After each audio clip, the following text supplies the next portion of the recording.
the screen here. I'm sure that house is nearly, I felt like it was nearly finished last year. The other thing to walk. House.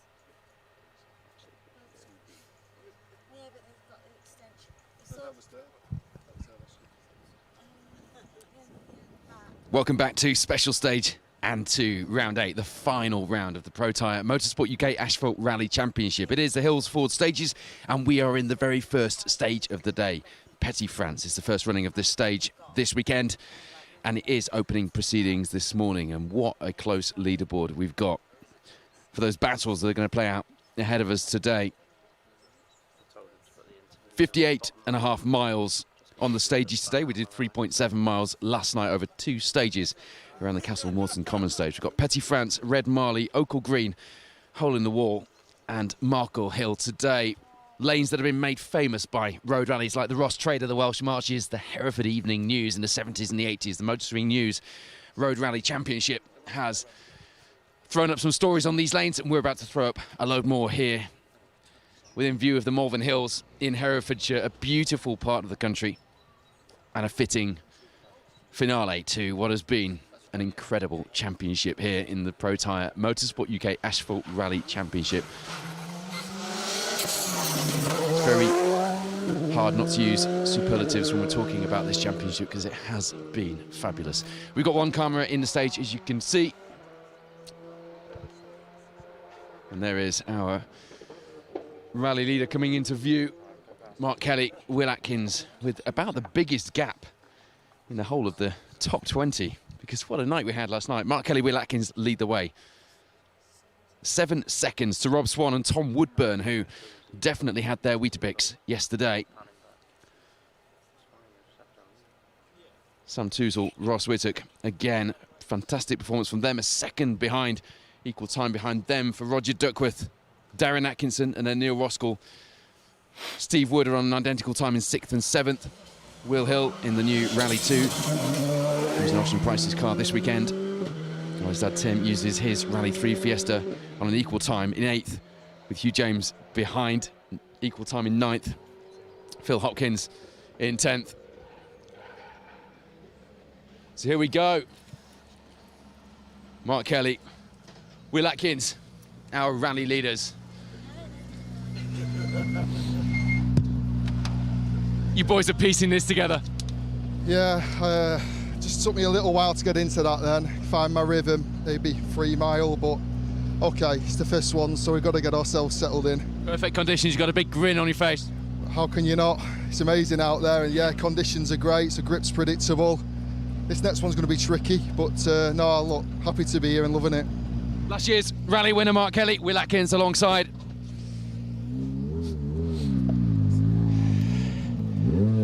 And you will be aware that our newly crowned champions, 2nd time for Callum Black, 3rd time for Jack Morton, are here and had a rough night last night.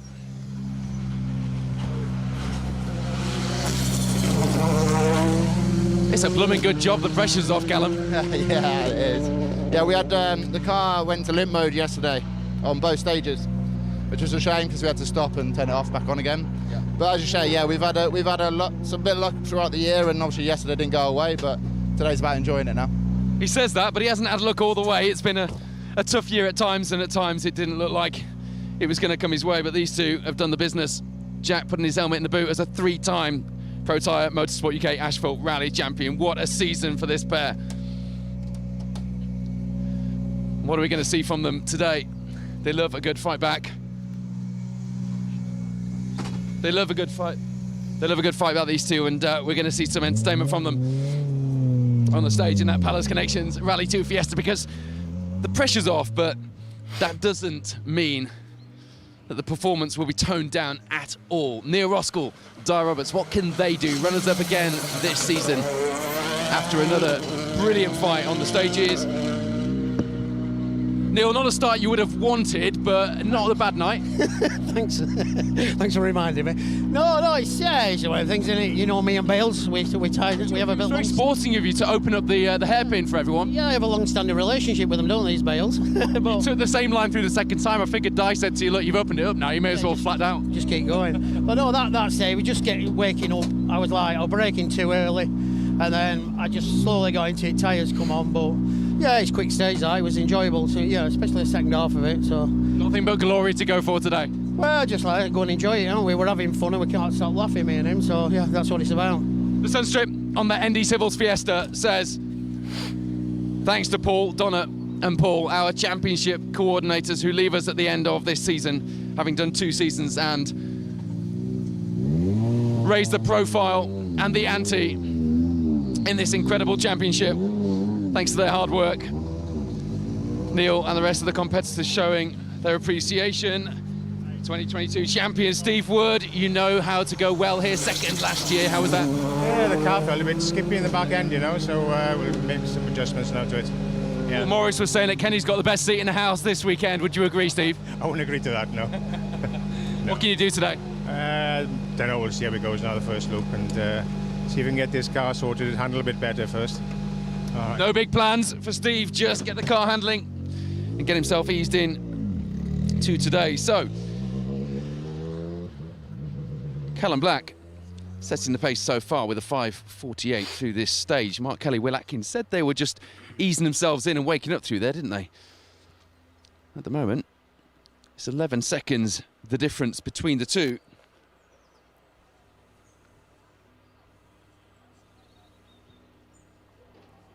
You can follow the results at rallies.info.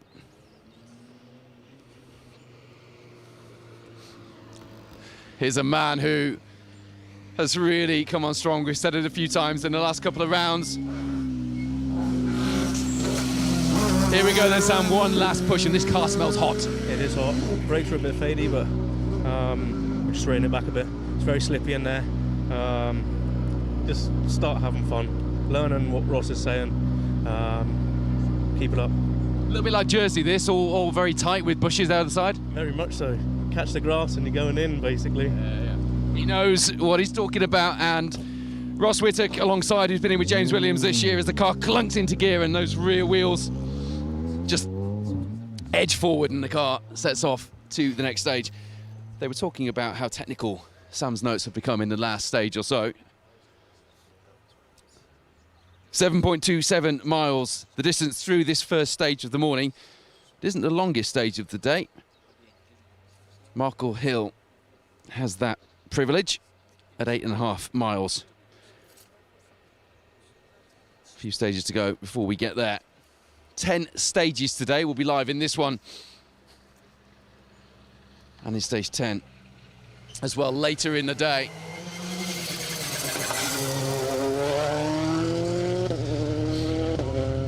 Darren, we're used to you being in a good position overnight, but on a leaderboard like it was last night, that was pretty fun, wasn't it? It was, yeah. It was only a short blast, so it's a long day though, isn't it, as I always say. So that's gone all right. Made a slight mistake, but anyway. B13 champion, third overall in the overall championship standings once again this season. What can you do now? I don't think we can. I think we need to beat Simon, but yeah, I don't know how the points will. But we've got to finish, haven't we? Yeah.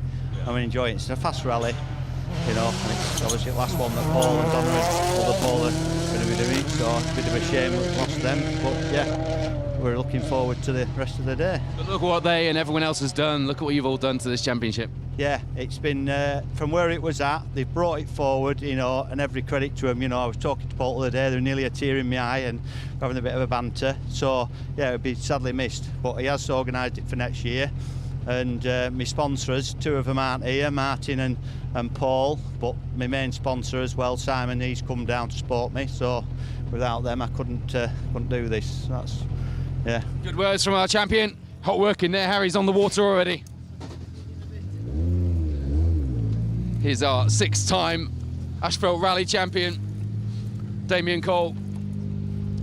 Michael Gilby alongside. Damien, what's today all about for you? getting round. Yeah, trying to remember how to do it. I think it's a year ago, this rally, the last time I did what I'd say is a proper rally. And it's different when you don't know where you're going and you have got to listen to the bass notes properly. Luckily, you've got him alongside you then. Look at that big smile from Gilby. Rob Swan, Tom Woodburn, second overnight in the Fiesta World Rally Car. Unusual to have 2 World Rally Cars on the order.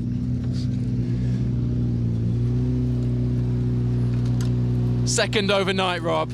Good position to go into today with, but the pressure's on a little bit, is it? Or are you not putting that on yourself? Yeah, no, it is, but yeah, I don't think we'll be second now. I just wasn't committed enough there in the early part of the stage. Came good towards the end, but just didn't commit enough early on. It's such a fast stage, and yeah, we'll get into it though. Newly crowned European Rally 3 champion alongside you as well. That must help. Yeah, it puts a lot of pressure on me, but he's good. He's good. He's pushing me on. It ups the Hollywood ante in the car as well, doesn't it? Hay's got a very small car. We're in the same hotel as Swanee and Woody last night. Had a bit of banter with the hotel staff. The damage on the door of Simon Bowen's car from last night's off. Well, that was dramatic, wasn't it? Where were you when we were waiting for you to come round? You all right? You started, but it didn't start too well, did it? Stage that one. Yeah. A lot cleaner. Yeah, a lot better. Just one of them yesterday. What did you were lucky because you went off hot last night, didn't you? Yeah, we did, yeah. But bloody lucky. Waiting for the thud. Yeah. Lucky to get out, really. Yeah. Could have been a lot worse. We were that far off a telegraph pole. That'd been it, wouldn't it? That. Yep. But yeah, it's good. Good run this morning, so build on that, hopefully. Build on that. Simon Bowen, Craig Simkis alongside with that off yesterday. A dramatic opening to proceedings, but it did give us a little chance, didn't it? A little break in the proceedings to talk to a legend of these lanes. The king of Herefordshire, as many know him. Graham Elsmore, who was spectating with us last night, along with James Williams, Jonathan Jackson, and a few others who we had a chat to, but nice to have a little bit of a gap so we could we have that chat with Graham. And if you haven't watched back and seen that, you need to, because it was really, really wonderful to hear those stories about how the Works Drive came about and some of the battles he's had with legendary drivers, his opinion on Michel Mouton, Roger Clark and others.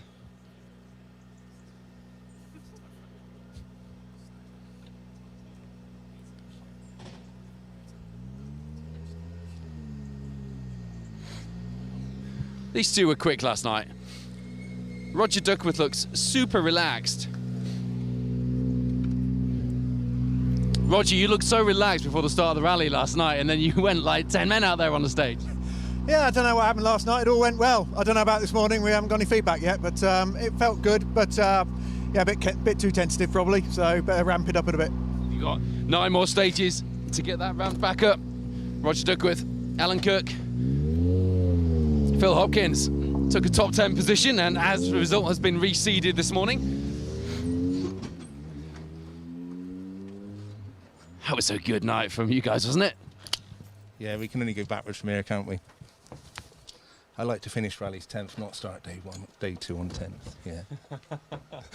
Yeah, it's good yesterday. Pleased with that. Big smile on your face, because a performance like that in front of people who were actually expecting you to go well, people chatting to us in the spectator area. Off for 4th, weren't we? And that was lost in the last bit, but we'll drop time in there today for sure. What an amazing leaderboard though, to be a 2nd off 4th. Yeah, but it was only, bear in mind, it was only a minute and a half. It was an easy day.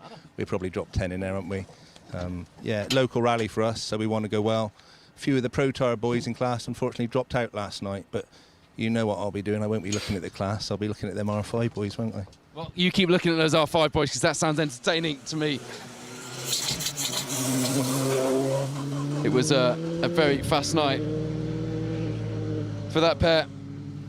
Just to put you in the loop, Will Hill, Richard Crozier in the Rally 2 Fiesta look like they've stopped on the tracker. We can't be absolutely sure.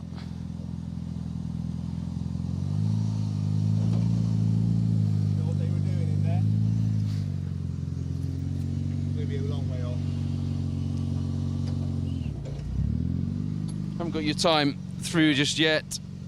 Just waiting for it now. Will Hill stopped in there. 6 minutes 7, does that sound right? 6 minutes 7 puts you, yeah, actually you're... 5:40s are they most? Yeah, okay, no, well, you've got... We've not been smoked? No, not at all. 5 seconds slower than Neil Roskell I'll have that in there. Yeah. Second them off. Callum Black, Jack Morton, a 5:48 through there on a big charge this morning. Mark Kelly, Will Atkins, a little way back, 5:54 through this first stage of the morning. Neil Ruskell, 6:02. Steve Wood, Kenny Hill just a second behind through that stage, 6:03.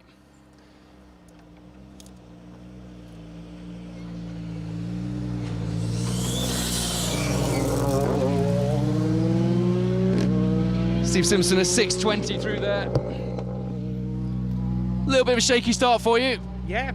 Yesterday was a little mishap, but today, no, okay. Got round, that's the main thing. 6:20 through there, you happy with that? I don't know the other time, so we can only do what we can do.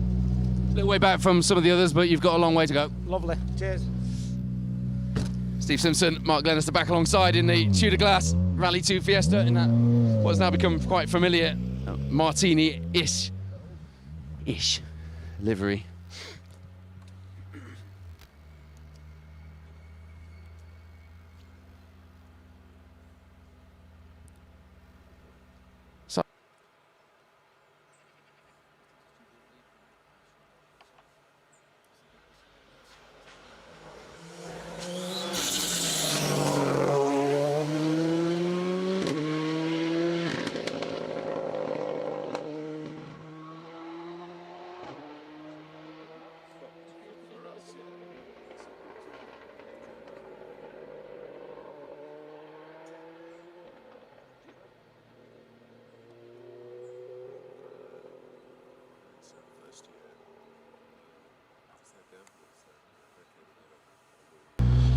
Bit of a bad luck yesterday. First two stages we had a clutch issue, so we dropped a load of time yesterday.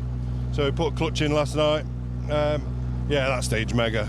Yeah, really getting to grips with that now.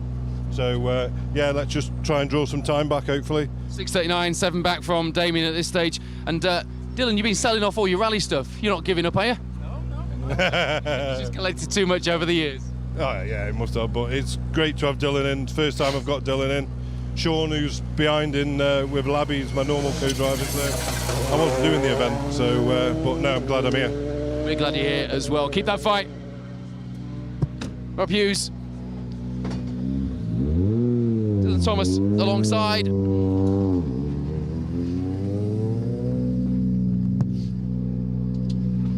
.636, 3 faster than the guys in front. Yeah, very safe, but dialing away in slowly. There we go. You've got a long day today, and these are, not bad stages. No, superb stages. Yeah, superb, absolutely superb. Which car's gone off? I don't know if it's gone off. He's shown us stopped. Will Hill, Richard Crozier. The field, yeah, he's overshot the left hand thing on the field. Yeah. So there you are. Confirmation. We've seen it on the tracker.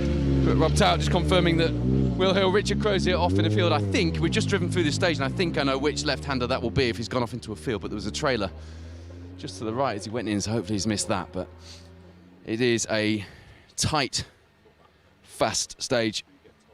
No room for error. Plenty of braking zones where you could easily put a wheel on the grass. And we saw that last night, didn't we? We saw a couple of cars with wheels on the grass in the braking zone for the hairpin. And that was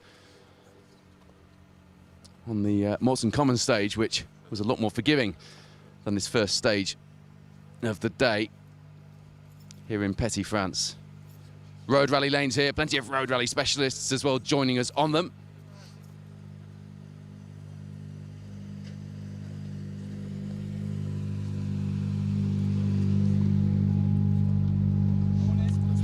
.636 for you, that's not a bad time. Same as Rob up ahead. Okay, well, I'm pleased then. I felt a bit hesitant. It's too early, I think. So did he, so that probably works. Yeah. What's the red button for on top of the gear shifter? To get it into neutral or reverse. How boring. I was hoping for something a lot more exciting than that. Think of a better reason next time. The overtake button, there's another 100 brake when I push that.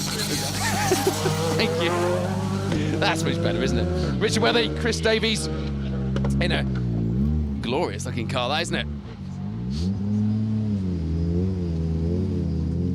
James could be, if he finishes this weekend, our junior rally champion here in the Ashfeld Championship. How was that? Yeah, it was good. Good first stage. Haven't been in the car since Argyle, so it's just getting back into everything, basically. Very Jersey-like, these lanes. Yes, I think Jersey's going to be a lot tighter, a lot more granite, but yeah, it's a good intro into Jersey. Happy enough with that? Yeah, very happy. Good stuff. James Levy, Sean Cunniff. Just waiting for their time. Here we go, 6:14. That's a good time from that pair, equal with Rob Swan, Tom Woodburn. Still a fair old way back from our top three. Callum Black, Jack Morton setting the pace in here with a 5:48. Making up for yesterday. They're always fast and always entertaining when they're on a fight back, and they've got a fight back on their hands after the car cut out on the first 2 stages this evening in the short 1.85 mile blast.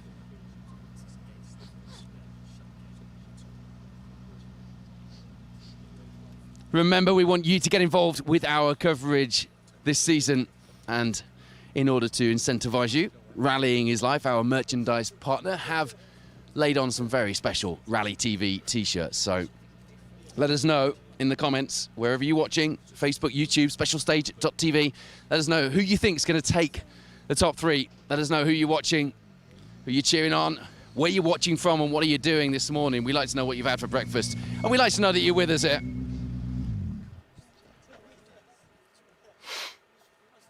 Roger, good stage for you. Wow, yeah, that was exciting. 6:35, it's competitive. Yeah, oh good, thank you. Righto. How's Dan? You look like you got out of the car, staggered out of the car then, Dan. That's all right, no, it's going good. No, it was good. Happy enough with last night? Yeah, very good. Pleased, yeah. Rally Ceredigion, you started just last round, you started looking very dejected earlier in the rally, and then by the end you were absolutely in the rhythm and loving it. At the end, I really enjoyed the Sunday, to be fair. It was more in the lanes, and this is almost like a hill climb track, isn't it? It's so skinny. This is something else, honestly. That's just so fast in there. A lot of it's just absolutely flat, isn't it, Dan? Yeah, no, it's brilliant. Roger enjoying himself. Hill climb champion. And a man who goes well in tight conditions like these. A 6:35 through there. Second faster than Rob Tout. And Richard Weatherly. 4 seconds faster than Rob Hughes. A little way off the pace of our fastest crew through there, though. Callum Black, Jack Morton, who at the moment get themselves up into a 7th spot overall. Of course, the times haven't all come through just yet, but we do expect a big fight back from our newly crowned champions. Here at the final round, they were hoping for a battle for the rally lead, of course, and I'm sure we would have got one. Whether it would have gone their way or not is anybody's guess, but we were robbed of that battle a little bit with the car cutting out last night. But they'll be on it today.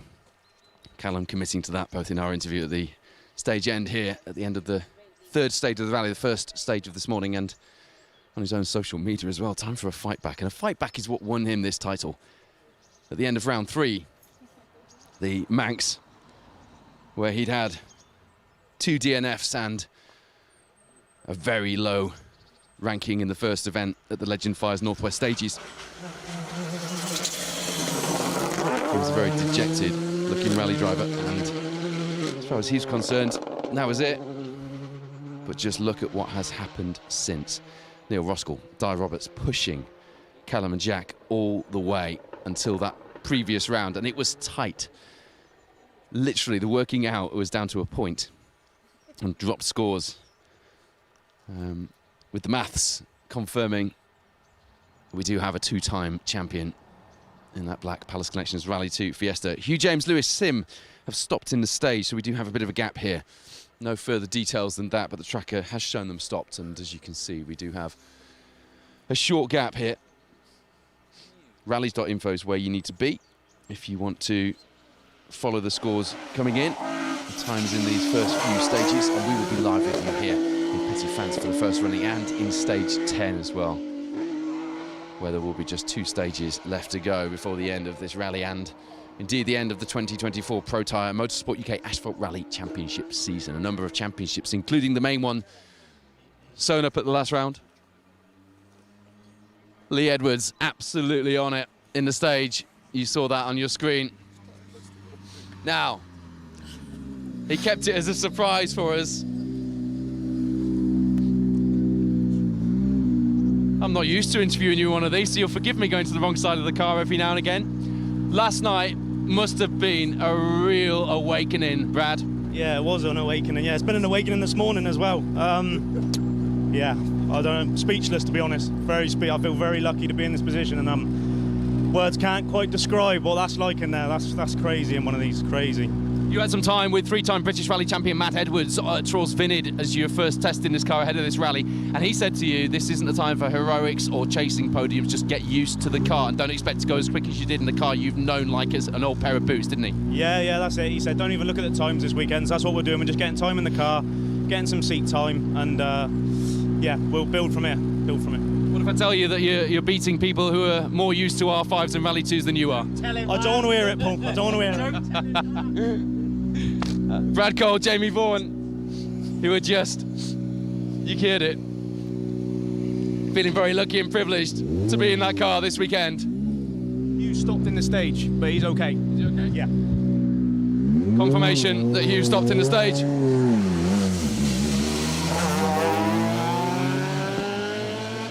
Neville, team manager, was keen to stress that he didn't want any pressure piling on Brad this weekend. Understandable. Big accident for the pair on the banks in the B13 Escort, a fight that they would surely have been at the sharp end of this season. But then they came back, having sent that car to the body shop, and it looked very different. It looked like a Rally 2 Fiesta.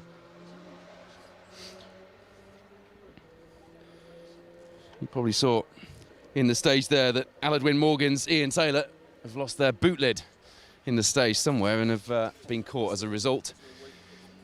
Here's a car that I put a feature on my Facebook page about earlier, having sat in it yesterday and talked about the G3 Escort.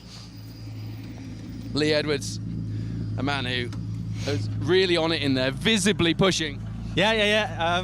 We kind of knew the second half of that because we used it previous years, so try and make up a little bit of time there, but all good other than that. Looking for the time, it's not dropped through yet. Have you got it? Not 6:26. That's fast. Yeah, give it a go. Proof that sideways and Larry can also be very fast. It'd be easier to get the shopping in a boot now. Yeah, just a bit. What happened in there? Hey? What happened in there? Just late call, yeah. But yeah, it's all right. Yeah, no, it's just the car's so loud inside. It's quite hard to hear, but yeah, we're getting used to it, so it's all right. You know you've lost your boot lid, don't you? The boot lid's gone, is it? Oh, is it? Yeah. Okay. Sorry, that's what I was referring to. You must have thought that was a very strange comment. yeah, no. All right, okay. Hey, Alan, who was in that Escort G3 for the last round, having had an accident himself at Trawls Vinid. So you can see the damage on the back of this car. Very lucky because, well, it's only the oil breather tank connected to the back panel there, but the dry sump not far away. You don't want to be thumping the back of one of these cars any harder than that, but the boot lid has gone. Mike, going well in there? Didn't feel like it. Scrappy. We got intercom issues as well, but I just didn't feel as though I was on the pace there. 6:30, you're 5 faster than Roger Moran, you're 6 faster than Rob Tout, you're 5 slower than Sean Quigley. It's good time. We'll build on it. Long day ahead. Built on it all season, you're getting quicker. Working on it, yeah. More to do with progress this season? Yeah, pretty good. The latter half of the season, yeah, you know, more trust in the car. Just need to grow a bit. Fighting for the last few positions in the top 10 in the championship. Mike English. Sean Quigley. You know, Sean Quigley put a time 6:25. Yeah, 5 faster than Mike English. Well, that's how you get used to a new car, sure. It is, isn't it? Yeah, straight into the deep end. That's what I like. Much different to the R5? Yeah, very different. Yeah, completely different, actually. So, still learning a lot of things about the car. So, yeah, this is nice to get that one under the belt. Well, you're 5 faster than Mike up ahead, 6 faster than Rob Tout. So, no, you're not. You're a lot faster, actually, 10 faster. Okay, well, that's a good sign. Yeah. Quick maths at the stage end. Sean Quigley, Colin Quigley in that brand new Ashley Group Rally 2 Fiesta, switching from the R5 that we've seen them in at previous rounds this season. Looks good, doesn't it? Lovely livery on that car, and they're getting used to it pretty quickly. The second faster than Lee Edwards, who put a stonking time through there. 5 slower than Steve Simpson, Mark Galenister.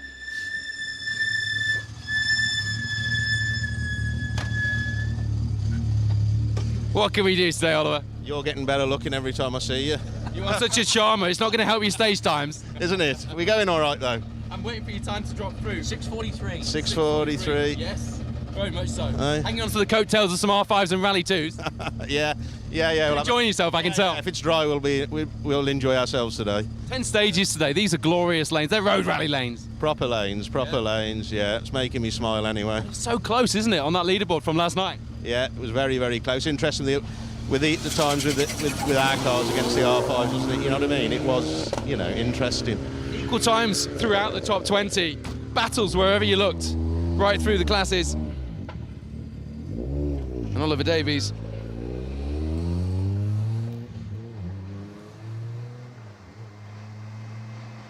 Jack Bowen alongside, a 6:43 from them. 4 seconds slower than Rob Hughes in the R5. Remarkable. How was that? Morning, Paul. That was all right. Yeah? First time in the car since here last year. Yeah. First time with Ash after 8 years on the notes. Looking for your time. Have you got it? 6:38, Paul. 6:38, got you. Is that somewhere near or are we way off? You good? We're good, yeah. There's room for improvement, but... Second slower than Brad Cole in the Rally 2. Okay, that's all right. Happy with that. Spot on. In your Space Star. Do you see that John Indry has taken to calling his a Space Star? I see that, yeah. If you listen to John, you just get bored, don't you? He just talks for England. Do you? Yeah. I could listen to him all day long. Really? Oh, you must have a lot. Like an episode of Creature Comforts. A lot of patience. You got a lot of patience. Ashley Trimble confirming that time. Rallies.info is where you need to be, and I've got to say, of all the results services that we use, Matthew Atkinson's Rallies.info is really spot on. Nick, we had a chat with your old man last night in the spectator area. Well, I know you've heard those stories for years, but I haven't. Yeah, they're great stories. Yeah, you should have an evening with him. I've heard them several times, but they're always good to hear. Tell us your story from that stage. Yeah, very busy. It seems a lot quicker than Barbados. Yeah. I don't know whether obviously the turbo's a bit more efficient with the cooler morning, but but very rusty. It's been over 3 months, so just going to bed ourselves in slowly. Nothing silly. We're here for smiles, not for the result at the end of the day. Pauline will confirm you're on a 6:38, which is equal that stage to the R5 Mirage up ahead. Okay, then we're on the right track then. Great. Enjoy. Brilliant. Thank you very much. Nick Elsmore, still sporting that suntan from Rally Barbados. Number of Rally Barbados crews out this weekend. Ian Barkley, Mick Smith, a couple of them. And Nick Elsmore there as well.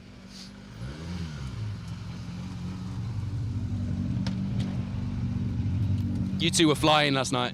Yeah, thanks. You enjoyed it, didn't you? Yeah, I'm in the rightful place now. I'm happy now. I haven't got any stresses, so yeah. What was your time through there? 6:52. Like 4 seconds or so off some of the R5s, I think. Well, let's see if we can keep it up.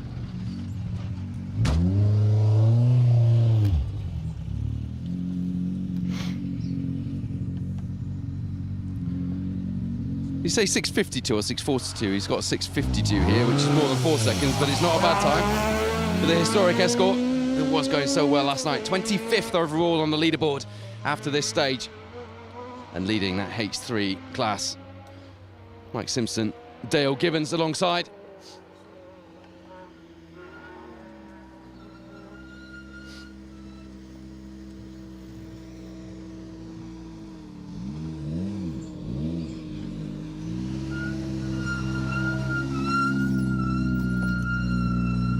But yeah, problems there? No. Happy? Ish. What's the ish all about? I'm looking for your time. Brake judder really. Okay. But steady run, Paul. Steady run. It's nice from a rally nerd's point of view to see 2 World Rally cars on the entry. Yeah, you try keeping running them. That's the trouble. That's the trouble. Harder and harder to get. Makes you an even bigger rally nerd than me, then. Hey. Makes you an even bigger rally nerd than me. Right. Perhaps I am. Yeah. Keep going. Andrew Joel, 6:41 from them.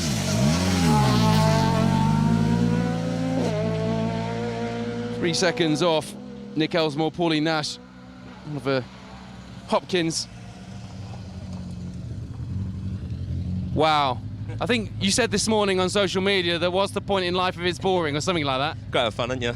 Yeah, basically. Luckily for you, Neil Roskell had opened up the exit on that hairpin, or you would have taken a bail with you.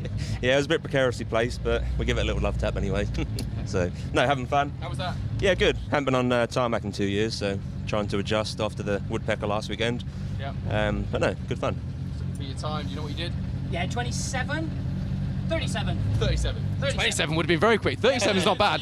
I mean, you're ahead of some of the R5s at 37, so you'll take that, won't you? Happy with that. More of the same, hopefully. Yeah, another proof that sideways can be fast, right, Ben? Yeah, it's all right. Good fun as well. There we go. Ben Friend, Cliffy Simmons. It's a fast time from them. 6:37 through this 7.2 mile blast through Petit France.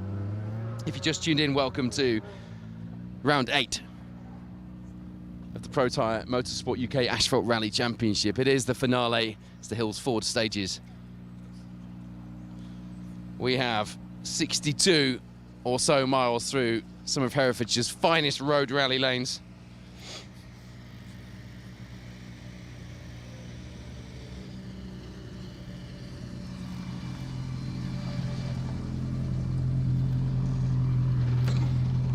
There were some good times in the class last night, just nipping into that lead on the final dash. Yeah, that was fast in there. Yeah. Wow, I enjoyed that. Great stage for a front-wheel drive car with a big diff in it. Yeah, it's just 6 gear. Sit there on the rev limiter. Brilliant stage. Stage for the co-driver, that, isn't it, Sasha? Just constantly on the notes. Absolutely, it was amazing. It was just full on, non-stop all the way through. It's really good fun. So great stage. start. I thought you'd all enjoy that as I came through that this morning. Just waiting again for the time to drop through on that one, but there we go. 6:38 on a par with R5 cars in a Super 1600 Corsa.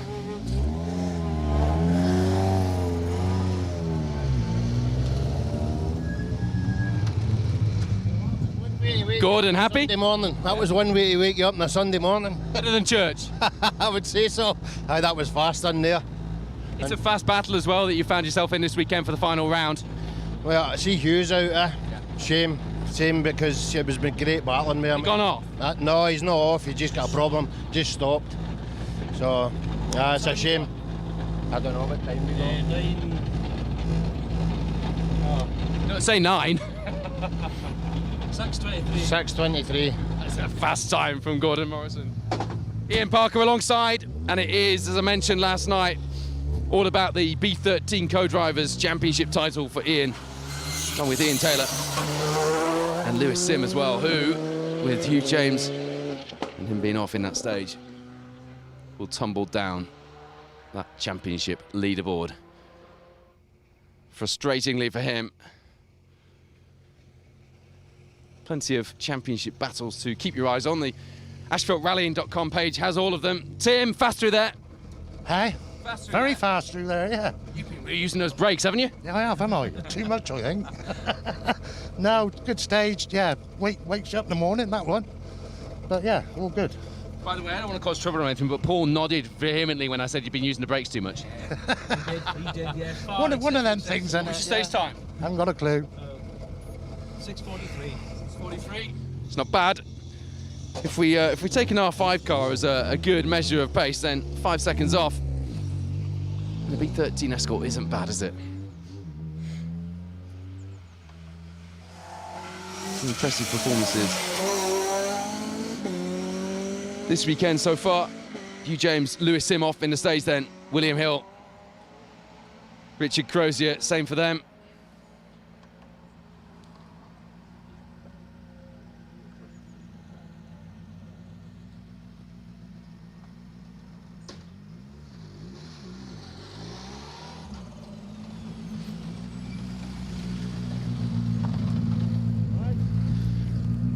Daryl, how was that?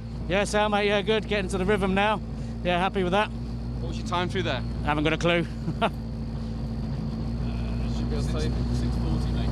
6:40 or something. 6:40, it's not dropped through yet. Okay, Sam. All right. Just getting used to that Fabia R5. The Pete Rayner ribbon on the back of that car, reminding us all of what a great man we've lost from this championship and from the sport in general. A real gentleman, someone who we all had an awful lot of time for. Lost Pete Rayner to his battle with cancer recently. but his family took a lot of comfort from the support and the well wishes from the rally community. Lovely family, and we wish them all the very best.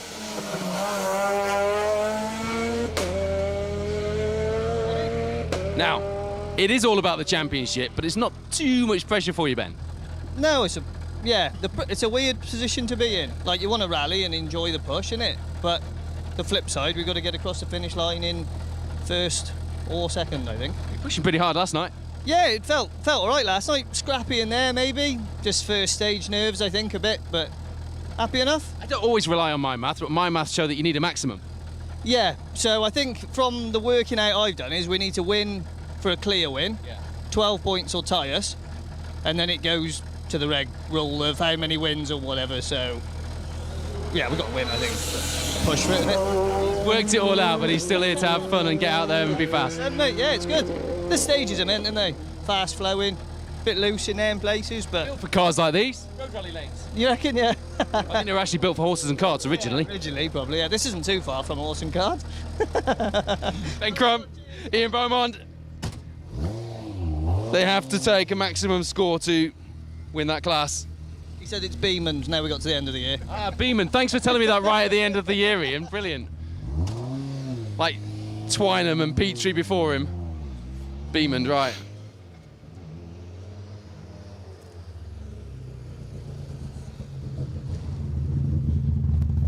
Gone round the wrong side of the car. Josh, how was that? Yeah, it was good. Just getting used to the car. First two stages last night were just shocking, just getting back into the car after Argyle, so a bit more of a push there and just try and keep on the black stuff. Very different to Argyle. Yeah, a lot faster. Suits the car a bit more than Argyle. It weren't really liking the bumps there, so it was just pretty much a bit cautious in Argyle, so just out for a bit of fun again, so hopefully we get to the finish. What's stage time? It's not come up. What's stage time? 7:01. What was Crump's? Crump was 6:42. Big push then. Yeah, he's on one. Yeah. You will be next, I'm sure. Josh Evans, Rhys Edwards, need a big push.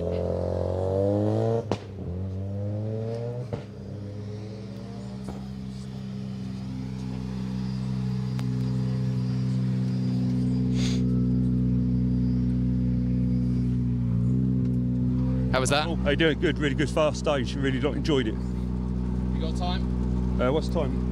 6:45. What is it? 6:45. 6:45? Yeah, 6:45, yeah. 3 slower than Ben Crump up ahead. What's the top boys doing? 5:48. Need to put my foot down a bit more then, don't I? He is our champion, though. Dean Grimes, Mark Adman, sorry.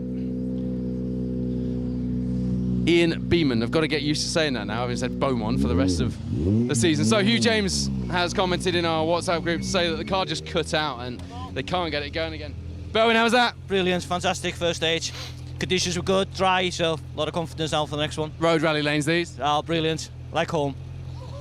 Yeah. So what's the plan today? Big push? Try and big push, yeah. It's supposed to be wet this afternoon, so try and get a bit of speed this morning and play safe this afternoon if it does turn wet. Some championship points are important this weekend, huh? This is even Devine. Yeah. So hopefully he's there.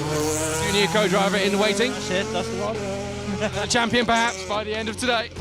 Ivan Devine.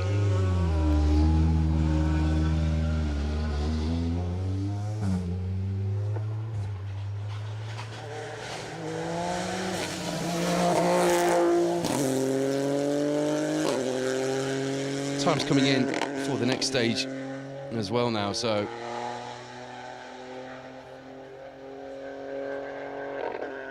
Mark Kelly, Will Atkins have posted 4:12 through that stage.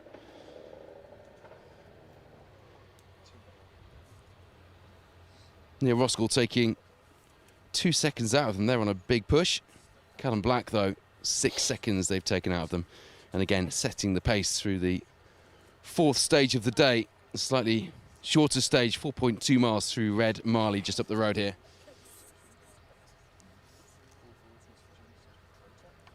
Steve Wood, Kenny Hall slightly off that lead pace at the moment, 10 seconds off Callum Black through that stage. Mark Kelly, Neil Roskell, Steve Wood, your top three. Callum Black, Jack Morton are on that fight back. They're in 4th. And they're only 3 seconds as well off Steve Wood. It could be a podium for our champions.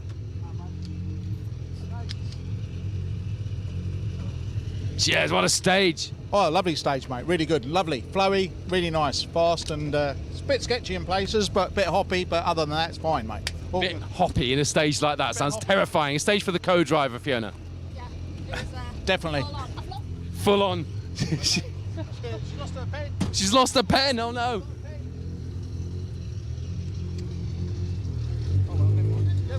No. No, for once, no pen. I'm using electronics today.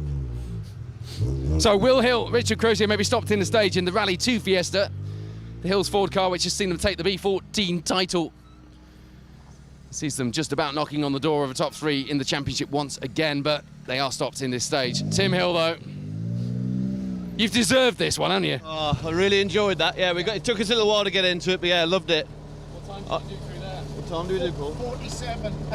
47. Yeah, 6:47. 6:47. Understand my son didn't get through. No, we saw. Yeah, Oh dear. Yeah, we'll keep it going anyway. Okay, right. Yeah, enjoying it. Thank you. Paul Spooner alongside in that Hills Ford, the sponsors with their name above the door, who have been such big supporters of this championship and this being their local event. Throwing their weight behind it. Hills Ford, a name we've been uttering here in rallying for decades, since the Brooklyn Ford days. Gwyndolf Evans and Phil Collins, remember those? Well, Tim was one of the men who built those original Brooklyn Ford Sierras, including the pink Sierra, no less. Heady days indeed. And are they coming back? We had a chat to John Jackson last night, the head of rallying for Motorsport UK, didn't we, in that first stage? And he agrees with me. We're like rallying about to enjoy, and right on the cusp of a bit of a renaissance in Motorsport UK. Just chasing that a little bit by making sure that they're making things a little bit more simple for spectators and fans and competitors to follow the sport by simplifying the class structure, which we will see uniform across all rallies next season. A few other alterations to the regs just to level things out a little bit as well, including homologation rules regarding the restrictors. No more 34mm restrictors on R5 and Rally 2 cars, like we've seen from some of our competitors in this championship. But then again, speaking to some of the drivers, with the developments, a bit like iPhones now, R5 and Rally 2 cars, the manufacturers, particularly M Sport in the case of the Fords, for example, constantly sending updates down the line, and those new maps providing plenty of development, meaning that actually a 32mm restrictor is about all you need. Big smile on your face after that one. I'm not surprised. It was good fun. Yep, it's nice to be out on those Hereford roads. Yeah. What's the plan today? Finish. Yeah. I love the fact you look at the co-driver for that. It's a good reminder that the co-driver really does rule the routes, don't they? He does rule the routes. I can do exactly what he says. Someone once said to me the co-driver should be, I think it was Dave Richards, the co-driver should be like the CEO inside that rally car.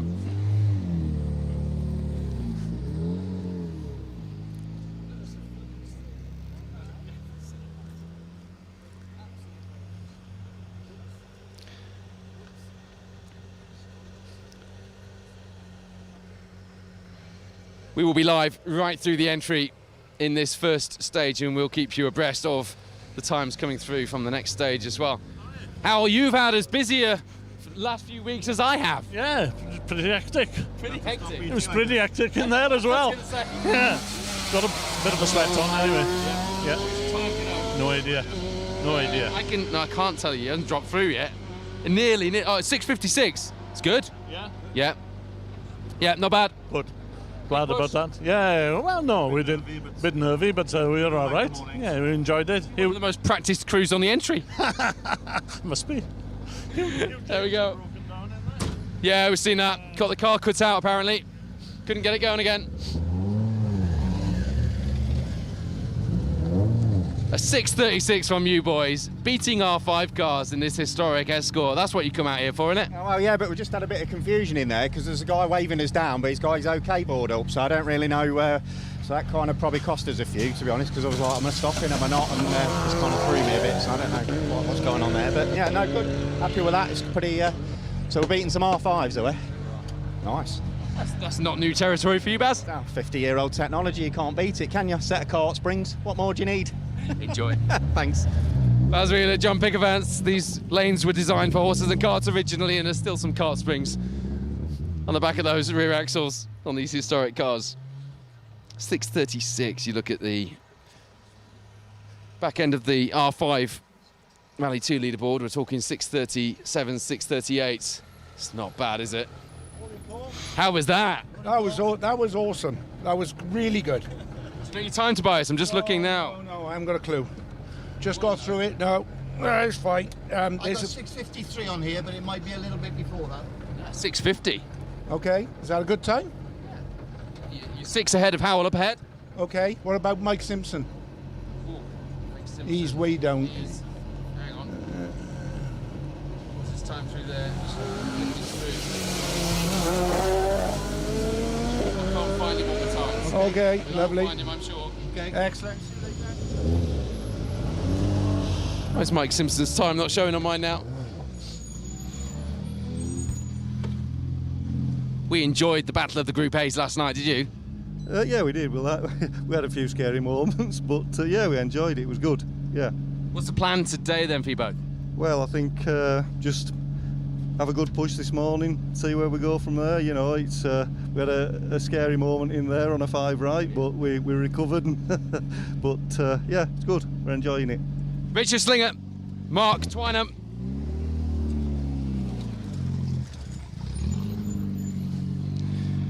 And that rally are liveried Mitsubishi Evo 6. Group A is coming back in 2024, and the regs have confirmed it.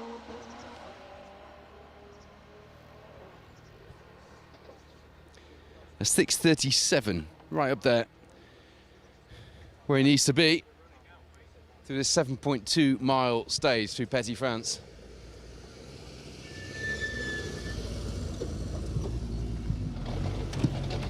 Good morning. Dale, 6:45 for you through there. That's quick. Is it? Yeah. Okay. Well, I'll take that for a warm up. Yeah, you're 5 ahead of Tobias. Wow. That's good. I'm pleased with that. Yeah. Good stage, yeah. Yeah. Very fast actually. It's quite. It's quite disconcerting, if I'm honest with you. I'm not used to them that fast, and it's just keep going, and then it's keep on it, and then keep on it. You're almost relieved there's a few chicanes in there. I'm almost relieved it's the end of the stage. No, you're not. Not with those smiles, guys. Yeah, brilliant. Robbie's got a bigger smile than you. Well, that does make a change, though. Enjoy the rest. We'll see you later. Thank you very much. Dale Crosley, Robbie Hannah, 6:45 for them. And then 33rd overall, 6th in the B13 battle. That battle which will rage all day long. Keep an eye on B13. It's where you're going to see a lot of action.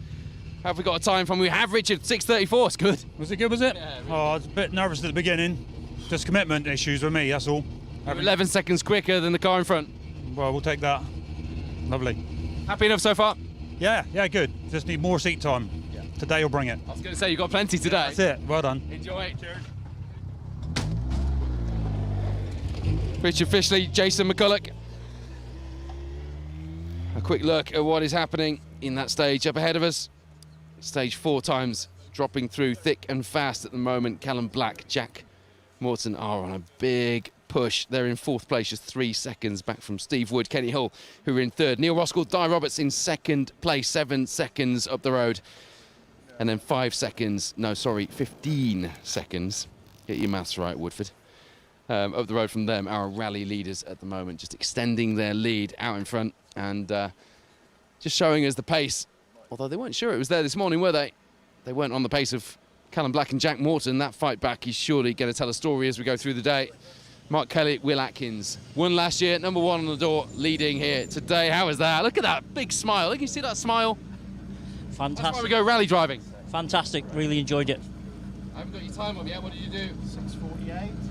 Is that okay, Carl? 6:48. Nice. Happy enough? Yeah, very happy. 10 seconds off the pace of an R5. That's sort of the pace of the sort of back end of the R5 leaderboard.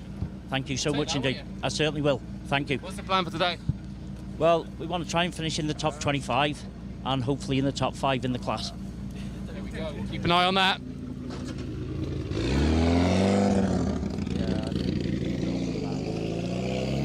Howard Price, Carl Williamson, They come here 7th in the class, 48th overall. So they've got a bit of work to do. 37th after that stage overall, 5th in the class. So the top 5 in the class is in the bag. I say in the bag, that's not the phrase, is it? But it's on the way to being in the bag. 4 stages in, 3 stages in. Sorry, it's early. Let us know where you're watching from. Don't forget, I can't get to your comments just now, but we'll try and do that in a little while. It's busy here at the stage end. We'll maybe do it at the end of the stage and just give you a few shout outs. But if you do comment on any of the live streams this weekend, whether you're watching on Facebook, on YouTube, specialstage.tv or Motorsport UK TV, indeed, you go in the draw to win one of these Rallying is Life t-shirts inspired by the old Lombard RAC rally graphics. Hello to Jean-Philippe Titeka watching in Belgium. Morning to Stuart Evans, Lee Watkins. See, I have managed to get through. Ben Innes as well. Who are we talking to there? Oh, Alan Debois. Right, so, Alan, we were all thinking about you, and we were at the last round at the Woodpecker as well. Should have been doing arrival control on the stage this morning, but watching from Telford Hospital. A lot of well wishes for Alan after the start of the Woodpecker with a bit of a medical incident down there, but we are delighted that you're fighting fit and you'll be back on the stages again, I hope, very soon. So thank you for tuning in. Good to have you with us. Reese Malaret watching from Jersey, supporting James and Sam, hoping Sam manages to get into the podium and James gets the junior champion title. Come on, lads. Sven Williams. The special stage team are in Ledbury, just waiting for my ex to pick the kids up so I can go to Markle Hill. That's a very confusing comment, Sven. I can't get my head around that one, but have a lovely day with the kids. People watching from Greece. Matty Hammersley's watching in the stage, in stage 5. Shane Coles, shame to see John Indry not restarting today yet. Tony Hewitt couldn't cope inside that car, was quite clear with me last night on that. Daniel John. Are they still running in number order? Yeah, they are running in number order, but there are just a few reseeds where there were some obvious cars running out of position. Phil Turner, hoping that Hugh James can get going. Hello to Gavin Jenkins. John Cope, who really should be out here in these stages, getting stopped at the stage end and talking to me in a rally car, but as you're not, it's good to have you tuning in on the coverage. Kelvin Cyril, go on Ben Crump, Karen Evans, go on Josh. Lots of support for our drivers here in the Pro Tyre Motorsport UK Asphalt Rally Championship this weekend.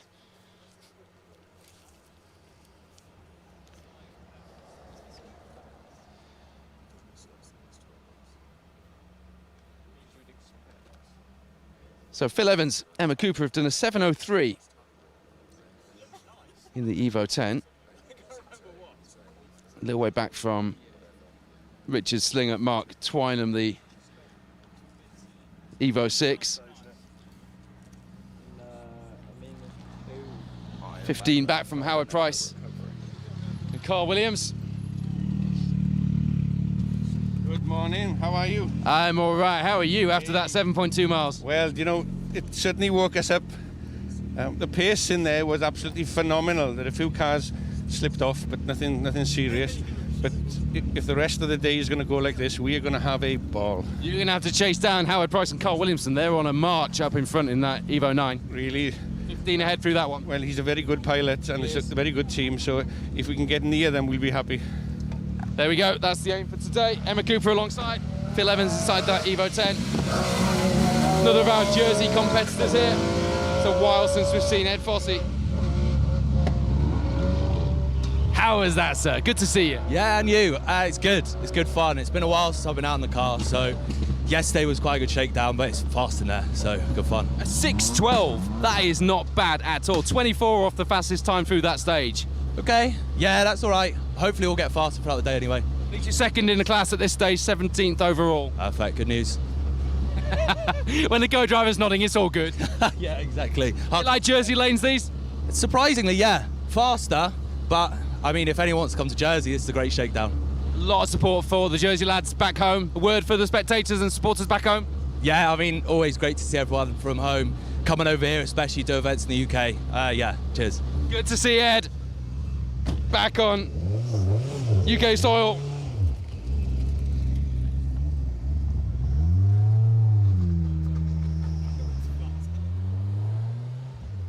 second in B14 with that glorious Millington engined car. And look at this.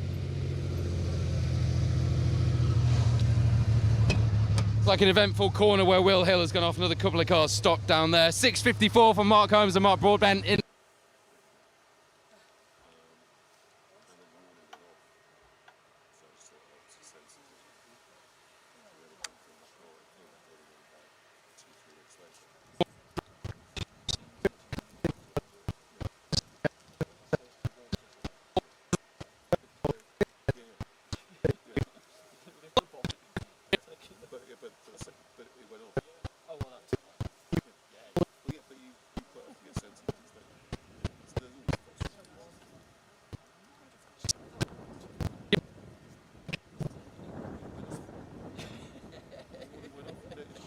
Probably qualified, not quite Group B spec, because for obvious reasons Group B cars were banned, but the Metro got dispensation by just lowering the power ever so slightly, taking that 3-litre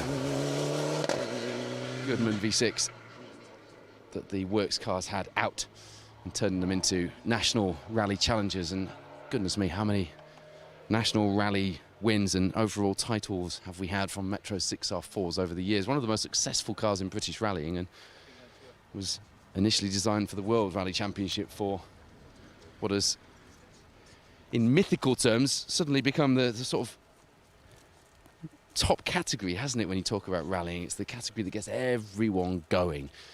Love to see a Metro 6R4 out, and I can't wait for the historic Rally Festival on the 5th and 6th of October. If you are free, get yourself down to Telford in the Shropshire area, because we've got 2 stately home venues and some closed road stages and a lot of Group B, Group A, WRC and iconic historic rally cars doing what is a demonstration event that runs to full Motorsport UK regulations, meaning you see these cars at full tilt. 205 T16s, Audi Quattros, Di Llewellyn, Louise Aiken-Walker already on the billing, and a very special guest from the WRC as well, joining us down there, which I can't announce just yet.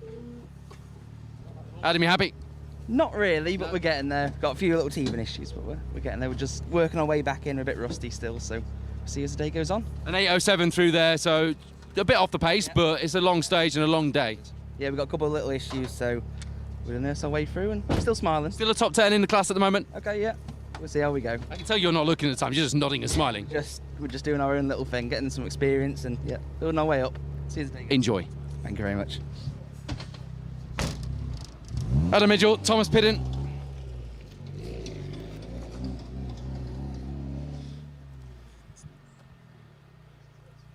Will be a slight gap in the stage because we have got a number of cars stopped at the same corner as Will Hill. So a bit of a break in the action. Time to update you on the leaderboard from stage 4 then. At the moment, Mark Kelly, Will Atkins are out in front. And it's a strong pace from them, but the men on the move are our newly crowned champions, Callum Black, Jack Morton, putting in the fastest stage time so far. In fact, the second fastest stage time, Sam Touzle and Ross Whittock through that 4th stage. 4.2 miles. That is a strong pace from the Jersey driver, isn't it? Mark Kelly, Will Atkins lead the way. Neil Roskell, Di Roberts have come here looking for an overall win. At the moment, they're not far away, 15 seconds off that rally lead, and there's a long way to go. 8 more stages for those guys that have gone through stage 4 at the moment. Steve Wood, Kenny Hull, they came second last year. They were our 2022 Pro Tyre Motorsport UK Asphalt Rally champions. And they are currently 3rd overall. 7 back from the storming Roskell. Callum Black, Jack Morton, though, as I say, on the charge. Just 3 back at the moment from Steve Wood and Kenny Hull. And there comes Sam Touzle with Ross Whittock alongside. 3 back from 2-time champion Black. And putting in a stage time just 3 seconds slower than Black and Morton through the 4th stage of the day. Roger Duckworth, Alan Cook are still on a strong pace, as are Rob Swan and Tom Woodburn. That is going to be, as we go through today, one of the battles to watch unfold. These two really coming on strong, just 2 seconds separating them after 4 stages. Roger Duckworth, Alan Cook, Robert Swan, Tom Woodburn, our European Rally 3 champion co-driver, 6th and 7th overall respectively. Darren Atkinson then, Harry Stubbs, a word for them, still pushing hard. And they were 2 seconds quicker through the 4th stage than Rob Swan, Tom Woodburn. 8th on the overall leaderboard, of course, with that leading the B13 class. And talking of class leaders, Phil Hopkins, Sam Allen are still in a big push. Knew that he'd tumble down a little bit today, with the times just tumbling down the order a little bit today. But that was to be expected. Phil Hopkins, Sam Allen, 9th overall at the moment, on an identical overall time to that charging B13 championship winning escort of Darren Atkinson and Harry Stubbs. And then James Laby, the man who could be crowned junior rally champion in the Pro Tyre Championship at the end of today. Currently in 10th overall. 17 seconds back from the B14, Evo 6 up ahead. Lee Edwards, Robbie Pugh, they had a really fast run through this stage, and likewise as well through that 4th stage as well. 10 seconds quicker than the Rally 2 Fiesta of Jerseyman James Laby, with Sean Cunliffe alongside up ahead and knocking on the door of a top 10 position at this stage.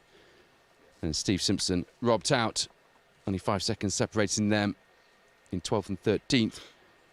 A second back is Sean Quigley, Colin Quigley, very close still in the top 20. Mike English, Andy Robinson, only 5 back from them in 15th overall. Damien Colt, Michael Gilby, on exactly the same time as Mike English and Andy Robinson. On a move now as well. Damien just feeling his way back in. The first time, in his words, that he's done what he would call a proper rally since this one last year. Had to withdraw from the Hillsford, or the Three Shires as it was known last year. And then Richard Weatherly, Chris Davies are slowly creeping up. Their pace getting quicker as well. 4 seconds back in 17th place.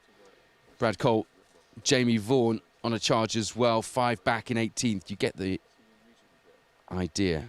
It is very close. And Roger Moran, Daniel Petrie just a second back in 19th, with, at the moment, Rob Hughes and Dylan Thomas in 20th overall. That's after 4 stages. We're still here in the 3rd stage of today. This is the Petit France stage. 7.2 miles through very iconic road rally lanes. Today marks, by the way, 17 years since we lost Colin McRae. 15th of September 2007, that helicopter crash in Lanarkshire. A day that, as a rally fan, you will always remember where you were. There's a few moments in history where you'll always remember where you were, what you were doing, and that's one of them for me.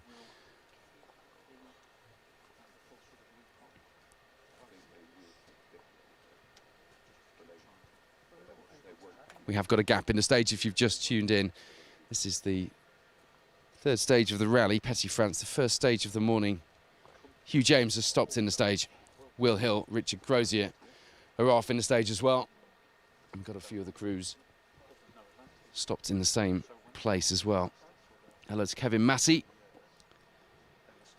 Jeff Bengo asking how Ben Friend is doing. Well, he's putting in times that make his Mark II on paper look like a Rally 2. Let's put it that way. Some really strong stage times from our former British Historic Rally champions so far. I will just flick down the order and pull out his time for you through this stage at least. I don't think he's got one through 4 yet, has he? 6:37 through here, as I say, faster than some of the R5 cars. Puts him 2nd in the H3 class. 30th overall at the moment, with Cliff Simmons alongside Jeff. Scott Morris tells us that the Historic Rally Festival is on his doorstep this year. No excuse then. It's not on my doorstep, but I'm going to be there. We're going to be doing a bit of media. No confirmation yet. We haven't decided on our plans yet, but there'll be a bit of media from the weekend. But the best way to experience those iconic rally cars is by actually getting out there. And the tickets are just £15 each. Kids go free. And you can get them online at historicrallyfestival.com. And please do join us down there, because last year was just brilliant. Really was one of the best days in rallying or the best weekends in rallying I've had. And 2 more stately home stages, not ones we've seen before in rallying, but that's exciting in itself, isn't it? Been a few Targa rallies at the Appley estate, I believe. Marty Boo says, morning, hope the crews have a fast and safe event. Weather looks better than a wet and miserable morning here on the Isle of Man. I don't believe that any morning is. Actually, I do. I've been there on a wet and miserable morning in the Isle of Man, and it can be, but not always. Adrian Spencer watching from home, wishing he was here. Yep, well, last time out, Adrian, you said, oh, I'm a bit old for this, and there you are. You're never too old for it, because then you sat at home feeling even more old, wishing you were here. So make sure you're here next time. We'll see you next season for more action from the Pro Tyre Motorsport UK Asphalt Rally Championship. 8 rounds have made up one of the most exciting championships that I think we've ever covered. I'm looking at producer Wayne for a confirmation. I think it's been one of those years, hasn't it? I mean, first year we started doing the Asphalt Championship was 2011, wasn't it, fully? And they were heady days, full of WRC cars and big characters, and it's just grown from there. And then we had a few years where the championship and maybe rallying itself was in the doldrums a little bit. Every sport goes through it from time to time, and this one has had its fair share of them over the years. But these last 2 years have been sensational in the stewardship of Paul Morris, Paul Wakely and Donna Preston, our championship organisers, who are stepping back. Morris has a wedding to, and so does Donna actually next year, a wedding to sort out, and I think we're going to see some more race suits and helmets from especially Morris, maybe even Wakely, into next year. So there is an opening for anybody who does fancy filling some big shoes and taking on the baton of being the person or people in charge of the Pro Tyre Motorsport UK Asphalt Rally Championship, the UK's top Asphalt Rally Championship, one of the top rally championships. Full stop. Nothing happening? No, just think. Just getting them off the stage. Yeah, there's 3 people stuck behind 11. Been there for about maximums now. I was just hoping I would hear from Dan Elmore to tell me that I could confirm the very special guest we have at the Historic Rally Festival, but I'm not allowed to just yet. But Louise Aitken-Walker, who is an absolute one of my heroes, and of course our only to date ladies world rally champion, will be there. She's a real character. She's going to be joining me for some media stuff, I believe, during the weekend, and who knows, we might even get her out in a car, but there's no guarantee of that.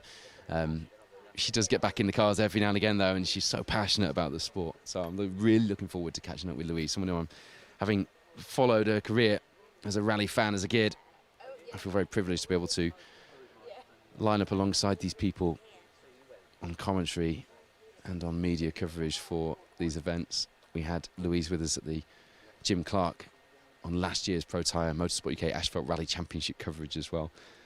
She's just an absolute national treasure, and we'll have her with us at the Historic Rally Festival. She's definitely confirmed. A number of other star drivers will be in attendance. We'll confirm those, or the Historic Rally Festival will confirm them in the next couple of weeks, so stay tuned to their social media. As I say, 15 quid a ticket, and kids go free. Recovery in the stage then here on the opening stage of day 2 at the Hills Ford stages, the final round of the Pro Tyre Motorsport UK Asphalt Rally Championship, and we should be getting back underway very shortly. Adrian Passman watching from Jersey, cheering on all the Channel Island competitors this weekend. Ian Murphy says, give a shout out to Kev, he's watching out on the stages today. And Twanger says, hi from Warwickshire, he grew up in Redditch. Older brother had a Saturday job cleaning Russell Brooks' workshop, early 80s. Loving the coverage today. Imagine being the person who swept up the workshop for Russell Brooks. Wow. Who were we talking to who remembers being a neighbour of Mike Broad's and remembers the Andrews Heat for Hire cars parked in the driveway? Lucy Pitch, wasn't it? Yeah. Stories like that fascinate me. I can't wait for some of those stories like we had from Graham Elsmore last night about the Motoring News Rally Championship road rallying and very much the fundamental DNA for where we are now in the sport and at the Motorist near Leeds. On the 12th of October, I'm hosting a Rally Legends Night with author Jonathan Pullin. We're going to have Tony Saddington, Pete Smith, Jeremy Matthew and Alan Hill covering, I suppose, 3, almost 4 decades of the Motoring News Road Rally Championship.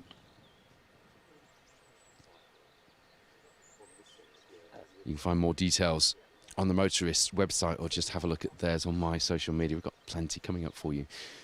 Week off for us next week, and then we'll be back in action for the Pro Tyre BTRDA the week after in Yorkshire for the track rod, the penultimate round of the championship. And just like we've had here in the Asphalt series, plenty to go at going into the final 2 rounds before we head to Llandudno for the Cambrian and the final round of the championship at the back end of the year. Looking forward to that. But right now, we are here in Herefordshire, in lanes made famous by some very iconic road rallies for the Hillsford stages. Round 8 of the Pro Tyre Motorsport UK Asphalt Rally Championship. We have a short delay in the stage while we recover a few cars. But I tell you what, the marshals are doing an excellent job, because it's one of those stages where when we drove through it this morning, we thought, oof, it could be tricky. If we have a car off, you know, it could be one of those where rather than create a delay, they have to cancel and reroute the cars, but they're not doing that. They're working their hardest to get the cars moved. We've got Will Hill, Richard Crozier off in the stage, Hugh James, Lewis Sim. Lewis fighting for the B13 Co-Drivers Championship at the final round, and they're stopped in the stage, but not off, just the car cut out and they can't get it going again. A couple of other cars down where Will Hill are as well. Well, Will Hill and Richard Crozier are, so just recovering those, and we should have the action back underway. And as long as we get all the crews through this stage, our plan is to be live with you right until the final car, which should be the 2 Lauras in the cool Christmas Mini. Laura Christmas, Laura Coolidge in one of our number of historic rally minis joining us on the event this year. We saw Laura Christmas co-driving in that red Mini on Rally Ceredigion.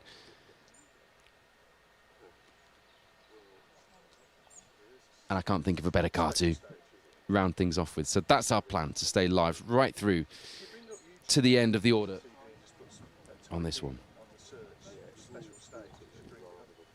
Don't forget, if you've missed any of the action so far from the Pro Tyre Motorsport News Asphalt Rally Championship, go to specialstage.tv, click on live, and you can catch up with all of the live coverage so far. Indeed, if you prefer your action a little bit more condensed with a storyline, then you can head to the Special Stage Rally Show. There's a different tab on that specialstage.tv platform, our new place for all rally TV. Special Stage Rally Show in association with the Mini Rally Challenge comes your way every first Friday of the month. Last time out, we had the Woodpecker Stages Rally. No, we didn't. We've got that in next month's rally show. Sorry, I'm getting ahead of myself. We had action from Rally Ceredigion. What else did we have? I've had a few sleeps since then. Producer Wayne wandered back to the studios. We just wait for the cars to come through. I believe we have moved them. We're just awaiting the cars through now, and they're not far from us when they do get going. What else did we have in that last show? Well, mind, I was only in the studio doing the voiceover a couple of days ago. It was Rally Ceredigion highlights anyway, I know that much. Gareth Hall Memorial as well, wasn't it, for the Mini Rally Challenge, which has very quickly gathered momentum and has become the step up for the junior drivers, as well as providing a platform for a very competitive and fast-paced senior championship contingent with the R53 class. So you can start in an R50 normally aspirated Mini Cooper, or you can step up to and many of the crews start there and then step up to the R53 class with the Mini Cooper S cars. Lots of entertainment and some great rallies on the roster as well in the Mini Rally Challenge, and our sponsors for this year on the Special Stage Rally Show.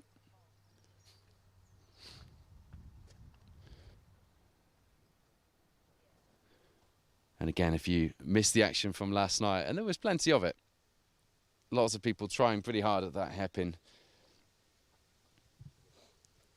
in last night's Castle Morton Common, opening stage. After this Petty France stage, we already have times in from the 4th stage of the day. Red Marley, Oakle Green is after that. 4.24 miles, then 5.1 respectively. Then it's Hole in the Wall, 4.1 miles before we go to Markle Hill 8.5 miles, the longest stage of the rally. And then we do it all over again in the afternoon loop.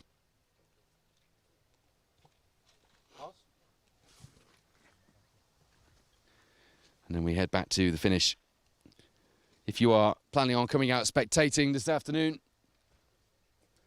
all you got to do is head to the Hills Forward Stages website. Plenty of spectator information on there, as always. We've got very good recently at providing not only great locations with facilities and very good access for spectators, which makes it easy for you guys if you do want to head out and watch a stage, but we've got very good at giving information and providing that information on websites for rallies. So that's one thing we've done a really good job of, as a whole in the sport, I think, of stepping up in certainly the last year or so, but it's been getting better for the last few years. There was a time when finding information about where to watch rallies and how to access the stages was very difficult indeed, and that's not the case anymore.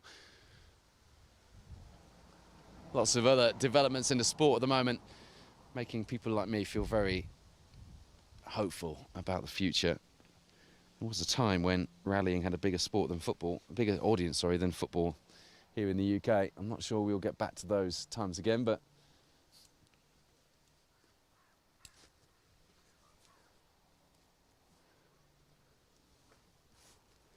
we're all doing our best to see what we can do.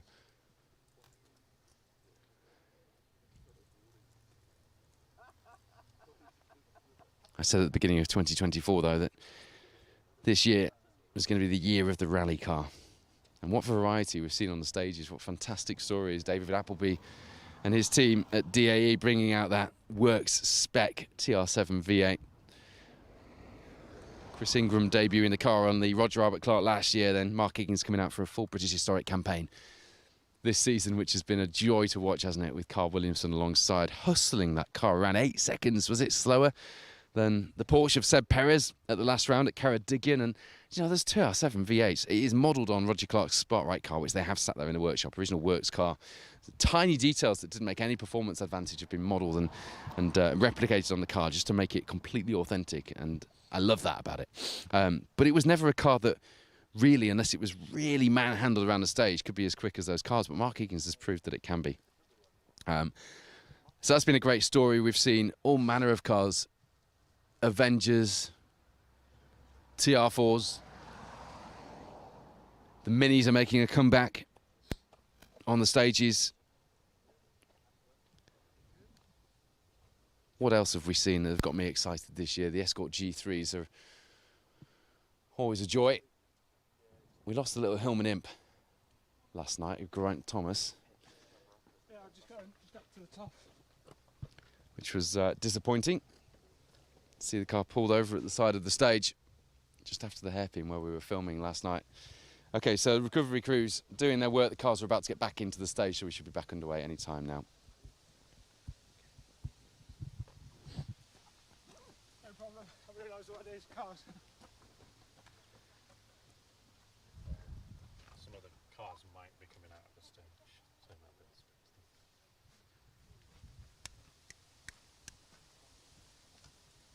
Okay, so we're going to get a few of the cars through at non-competitive speed who've been held up in the stage there.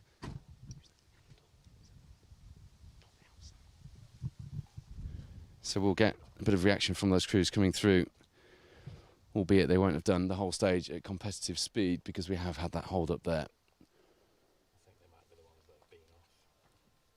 Might even be the crews who've been off the stage. We'll find out when they get here. Either way, expect cars back on your screen any minute now as we get the action back underway here in the Petit France stage. 5:48, the pace setting time from our newly crowned two-time champion Callum Black. Some pace that was as well. Mark Kelly, Will Atkins, last year's rally winners, leading the way at the moment though overall, after putting in the performance of the night to have the biggest gap on the leaderboard in the top 20 actually. 8 seconds clear of the rest of the field last night, and after that it was all pretty close with a lot of competitors on identical times.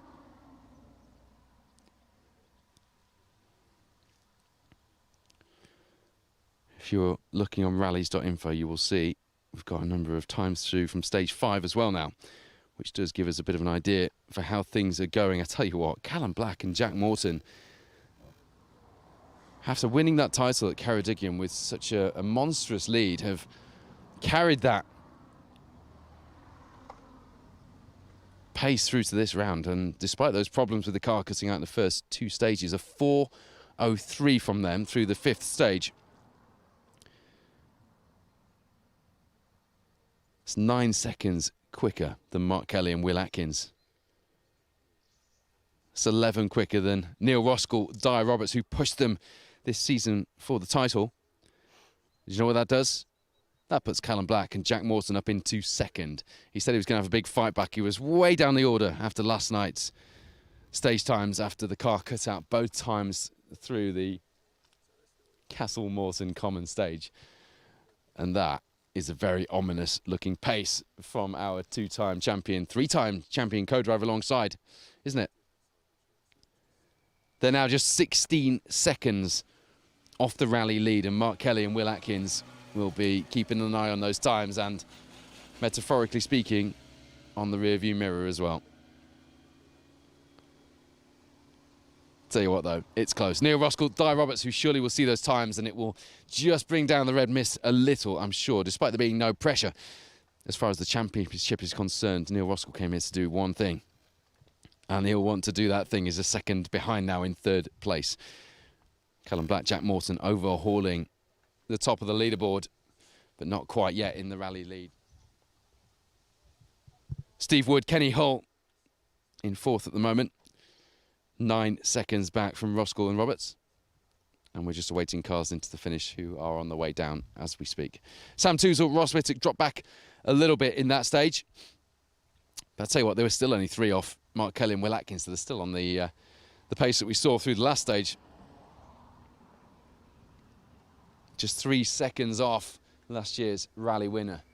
If you'd have told Sam Toozle when we saw him for the first time in England this year at Snetterton that he would be fighting for podiums at this level,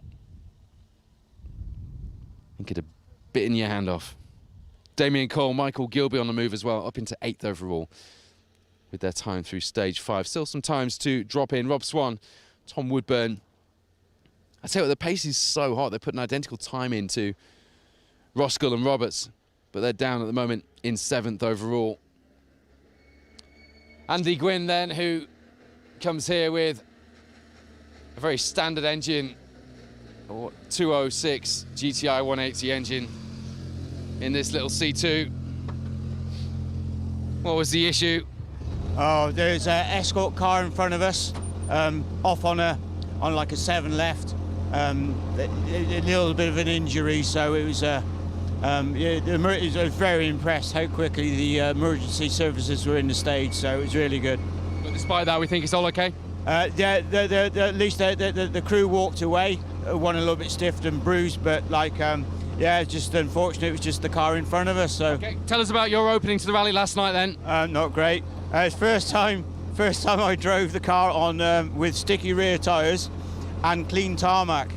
So I thought I'd have to give the handbrake a good hard pull, but the handbrake's better than I expected. So yeah, I lost 20 seconds, but my own fault. I put my hands up to that. So a big push today then, and some fun on these stages to go. Well, yeah. I mean, I'm just going to push on. I mean, so, me and it's our first time together, so we just easing into it really. I mean, it's only a 250 quid scrapyard engine we got in at the moment, but. You know, I've already made that rally driver excuse for you. Yeah. Get going. Andy Gwynn, Cat Lund, nearly took the camera with him there.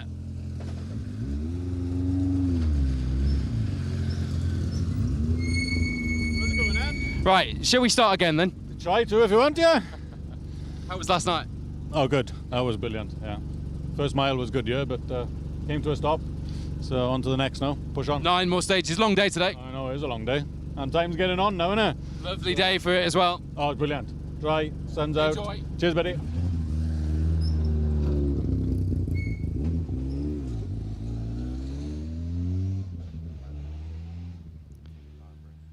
So, as you can see, cars coming through at non-competitive speed. There was an incident in there.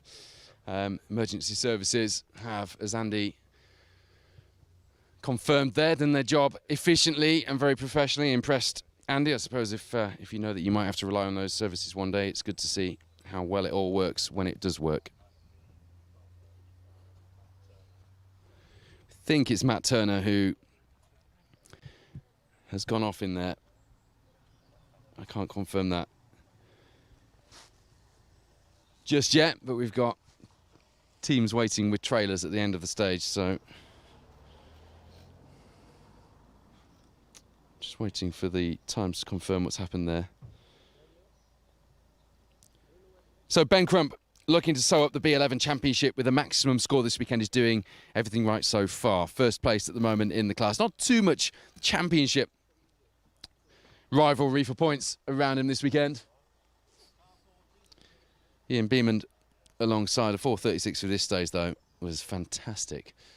At least 2 or 3 R5s behind him on the overall leaderboard through this stage.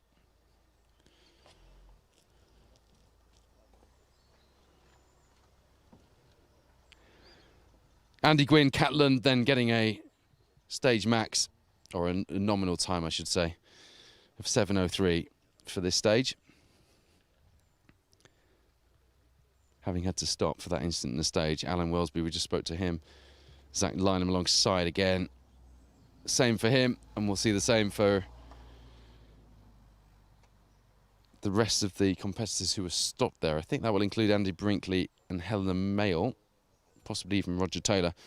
But we do think, we saw Adam Midgell through the stage, didn't we, and Mark Holmes, so we do think it's Matt Turner and Tom Bishop, who, one of our B11 crews from last night. Yeah, the rallies.info results updating quickly to confirm that they are indeed showing as retired in that stage.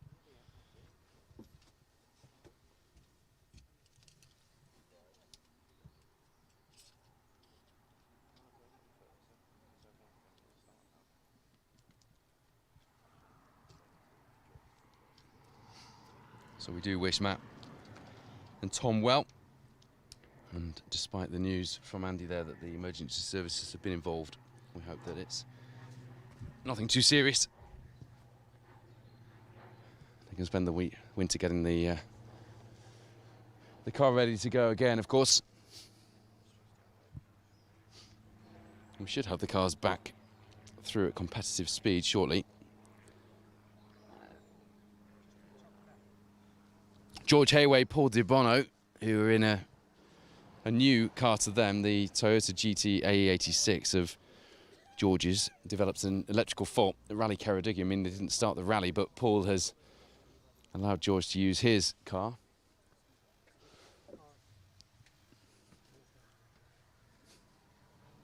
Oh, Michelle Petrie confirming that Mark Kelly and Dan Petrie has hit a pheasant and damaged the radiator. The boys off to get them. Does that mean then that Callum Black and Jack Morton, Callum mentioned this earlier, didn't he? Said that they've had the luck on their side quite a few times this season, which has helped them get to where they are. You need a bit of luck, you need the pace, and you need a little bit of everything else to come together, and it looks like that luck is back on their side, because that will see them slot into the rally lead. Mark Kelly was setting the pace before that, but Callum Black and Jack Morton were coming on strong. Perhaps we've been robbed of seeing that battle unfold on the stages as we were hoping. Louis Gutierrez Diaz, another huge shout out to the brilliant rescue and recovery crews. Yep, second that one. So it looks like Michelle's confirmed that Mark Kelly and Dan Petrie are out. Kaz Jenkins is watching from the service park, enjoying the coverage. We'll see you back in action for the track rod in a couple of weeks' time, Kaz, alongside Nigel Jenkins. Apparently, Kaz cycled to the service area. That's what I was told, or she was planning on anyway. Darren Dixon, hello to you. Just having a cuppa. Do you fancy chocolate or plain biscuits? Plain ones from me, please. Too much chocolate is not a good thing. I'm nearly 40. Marie de Croxlip, how are Steve Powell and Jamie doing in the Avenger? Well, they haven't come through this stage yet, but they were going well last night. And it's always good to see that car out, isn't it? Any Avenger is fine by me. So last night, what were they? They were 6th in the H2 class last night. Wasn't too bad at all, was it? Confirmation, Matt Turner, Tom Bishop have retired in this stage, as well as Hugh James, Lewis Sim. Lewis was fighting for the B13 co-drivers title. Of course, at this final round, it's between Ian Taylor and Ian Parker now for that co-driver championship in B13. Darren Atkinson, our B13 drivers champ, has had a few different co-drivers in with him, so leaving the fight open at this final round, but it won't be Lewis Sim fighting for those points now. He and Hugh have stopped in the stage. No issue for them other than the car cutting out. But Will Hill, Richard Crozier, after a very strong showing in that Rally 2 car, put it off in this stage. There are some very fast sections of the stage, and it's narrow with absolutely no forgiveness at all. And they've come a cropper. So Tim Hill now flying the flag for the rally sponsors, Hills Ford. Kevin Evans says Wexford is soaking wet this morning. And Andy Reid says it's a bit chilly in Newbury, but lovely and sunny. He's in the workshop sorting engines for a few rally cars. Sounds interesting. Oh, Michelle Petrie, you confused me by saying about Mark Kelly. But yeah, Dan isn't in that one, is he? What am I on about? Will Atkins is in that one. Dan's in with Roger Moran. It's you with your breaking news. I'm not going to read out the other message, actually. Paul Richardson is gutted for Matt and Tom. Pray that they're okay. Andy seemed to confirm that they are okay. They're off in the stage, but they're okay. Dean Roskell, keep at it, Roski. Yeah, that's the fight we're all looking for now. 1 second in the rally lead is all it is. If indeed Mark Kelly and Will Atkins, as Michelle has appeared to confirm, still showing as first place. I haven't officially retired just yet. Callum Black, Jack Morton is second place, and just a second ahead of Neil Roskell, Di Roberts on, well, a faster pace so far this morning, but that will surely be a red rag to a bull for Neil and Di, and that might just give them the impetus they need to get on the pace of their championship rivals who did take the title this season.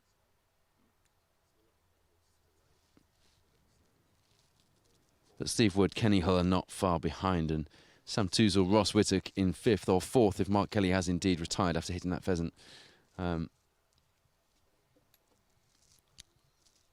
Again, another 5 seconds behind, that's it. For those of you just joining us, a few questions on the live stream as to why we're on hold. We've just had a car off in the stage. Matt Turner, Tom Bishop. We are told that they're okay, although medical assistance was required. Hence, we've got a short delay in the stage. But the marshals and the stage commander, rest of the team doing their very best to get things back underway, sending the cars who were stopped at the scene through with a nominal stage time, 7 minutes 3 seconds, if you're wondering. Andy Gwynn and Alan Wellesby were the 2 competitors so far who've been given that time and sent through the stage at non-competitive speed. So we hope to get the action back underway very shortly, and I am hopeful that there's nothing too serious for Matt and Tom. Of course, if we get any information, we will update you. The first of the 2-wheel drive cars on the entry at the moment, after the end of 5 stages here. Nice compact route, so we're getting the times in thick and fast for you. Is Darren Atkinson with Harry Stubbs alongside. In these conditions, though, he might be having a big push, but it's not enough. Rob Swan, Tom Woodburn overhauling them now, 14 seconds ahead. You saw Will Hill, Richard Crozier through the stage, so we're going to get them out there. They're going to be at the stage end in just a minute.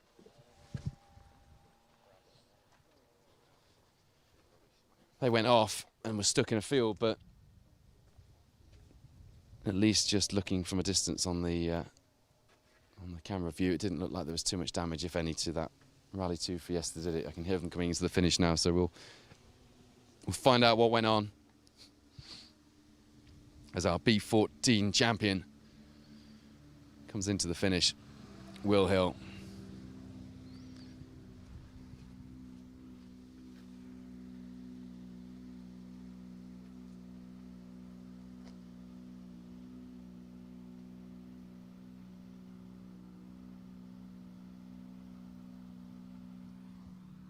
with a good score this weekend. He could just have got up as high as 4th in the championship. He's 6th overall in the championship as things stand.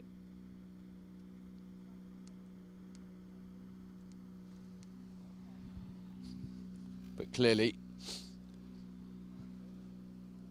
that settles things. I expect Will to be bitterly disappointed, to say the least. But so far, his performance surely will give him some comfort. The first time he stepped up to that Rally 2 car, having been in the Rally 3 B14 Fiesta so far. Looks like he's going to be led out of the stage. Whether or not we're going to have a chance for a quick word with Will Hill remains to be seen.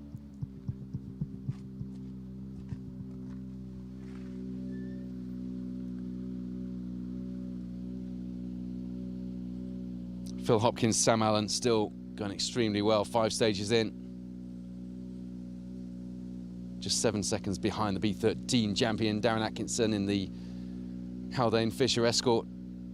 9th place overall so far. 2 Jerseymen in the top 10 though.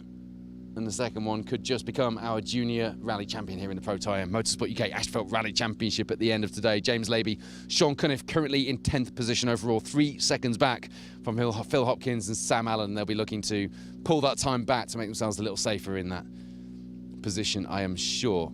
Now, it looks like we're going to get this Fiesta Rally 2 towed out, so I don't think I can get down as far as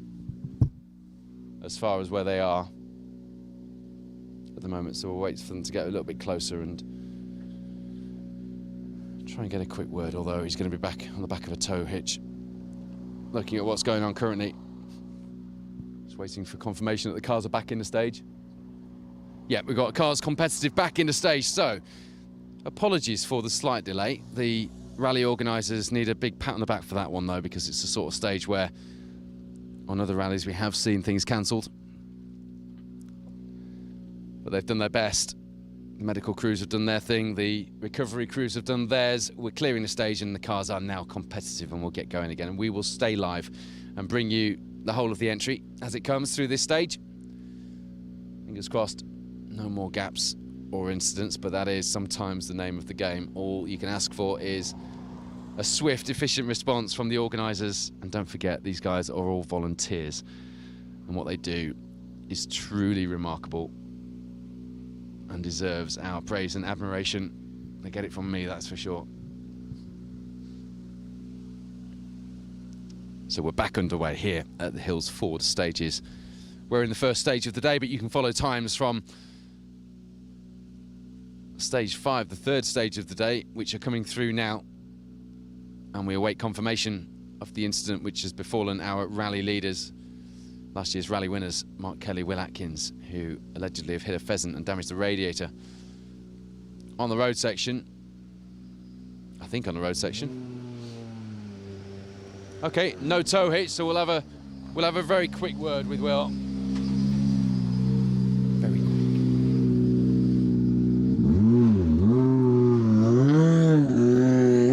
No. Unfortunately, couldn't spare a few seconds just to tell us what was going on there. So we will wait for an update later on. Little bit disappointing when that happens. They're going to get held up by a traffic light far longer than I was planning on speaking to them at the stage end, but sometimes that is the way it goes. Richard Crozier was adamant we weren't having a word with Will at the end there. Disappointing stage for Will, first time in the Rally 2 Fiesta, but a strong performance so far. Perhaps that means they're going to get it back to service and we might see them out later in the day for a bit more seat time in the car. Who knows? Nearly here now then with the next few cars.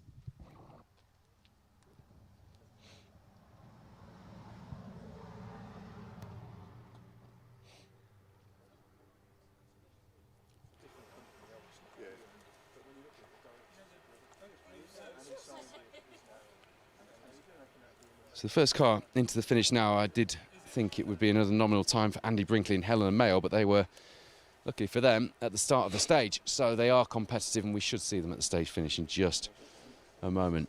One of the B13 competitors here this weekend, fighting with the Escorts. 13th they were on the B13 leaderboard overnight.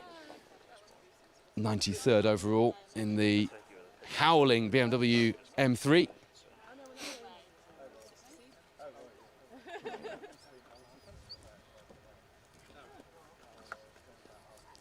If you recognise these lanes and you're a road rally competitor, it's because it might look a little different in the daylight, but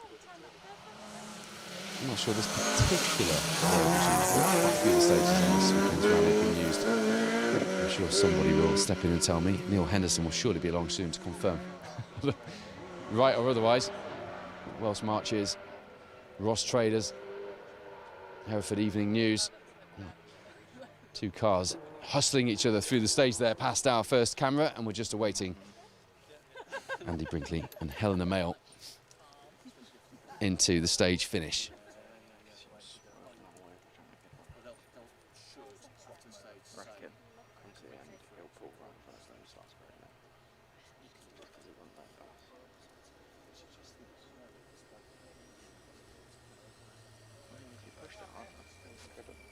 And there is the M3 into the finish as we are back underway. Good to have the rally cars back in the stage. And once again, congratulations to the organisers on a job well done. Never easy. Lots of mileage to get in today. It would have been very easy to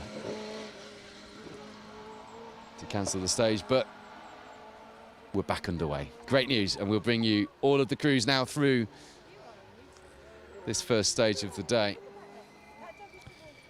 So what was the time? It was a 7:57 for Andy Brinkley and Helena Mayle. They probably wish they did get a nominal time. 7:03 was the nominal time for those caught at the incident, but again, that's the way it goes sometimes. We hear stories where that has helped people and other stories where it hasn't, haven't we?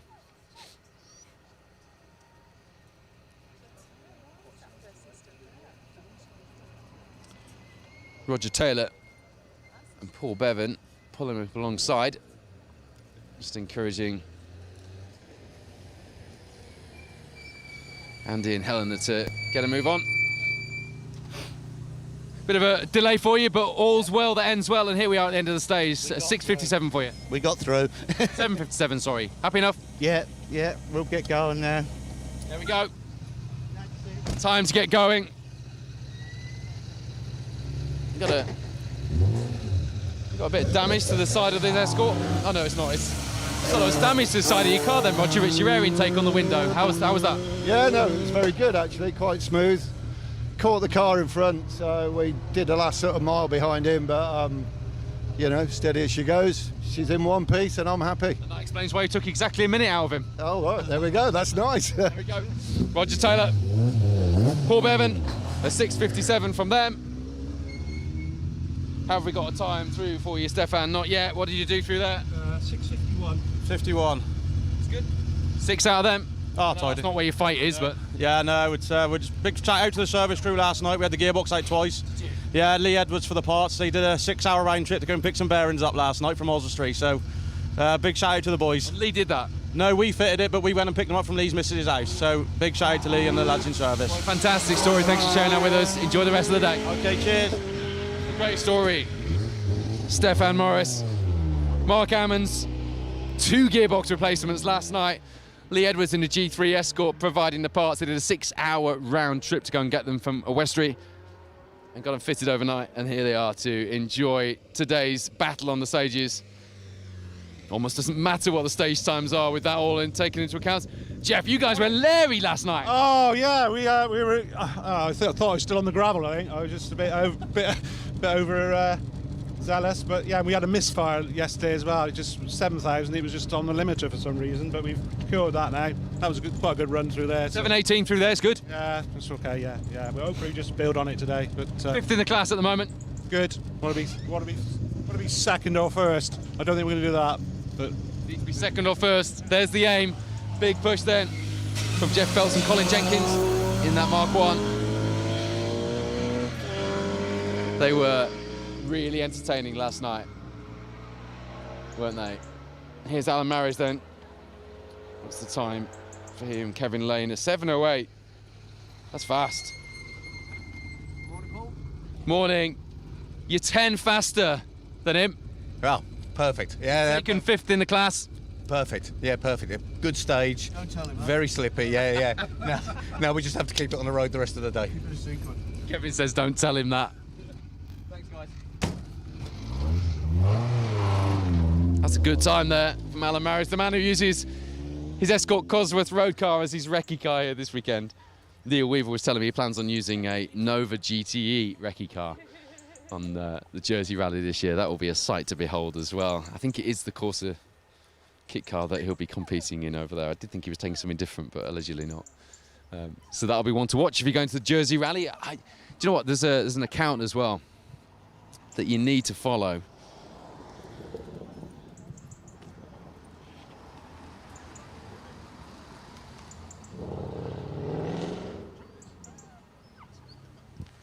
If you go on Instagram or Facebook, search for recce cars. If you're like me, you're a bit of a rally nerd, you're into your recce cars.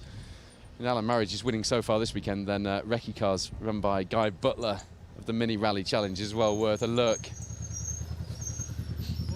Another story here as well, because George, your car after that issue at Ceredigion wasn't ready, but Paul's lent you his. Yeah, very kindly. He's here to make sure that you look after it. Pretty much. He's got to watch the box. I think it's all back to basics now. Manual box, and that's been a minute or two since. A 706 from you through there. You're getting used to it. Is it all right? Is it? Yeah, I don't know where that compares, but yeah, happy days. You got the original 1600 twin cam in here as well, so it's not quite what you're used to. This is actually my old car, but I drove it a few times, and then yeah, that's it. But no, very kind of Paul to let me borrow it again, and yeah, see how we get on really. But it's a bit of a culture shock for sure.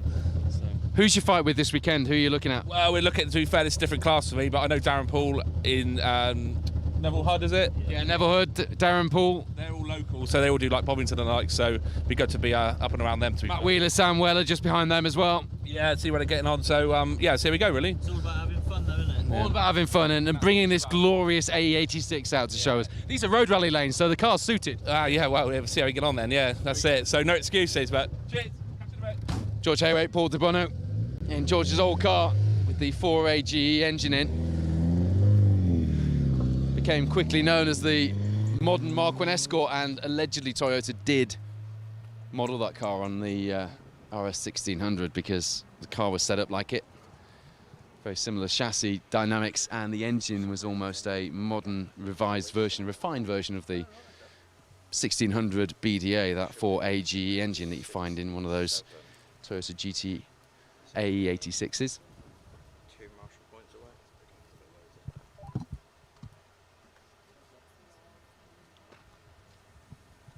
Couple of minutes before we get the next car into the finish. There's a slightly bigger delay between those two.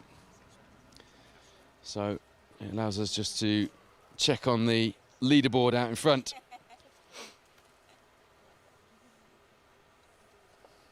Mark Kelly, Will Atkins still showing as our rally leaders.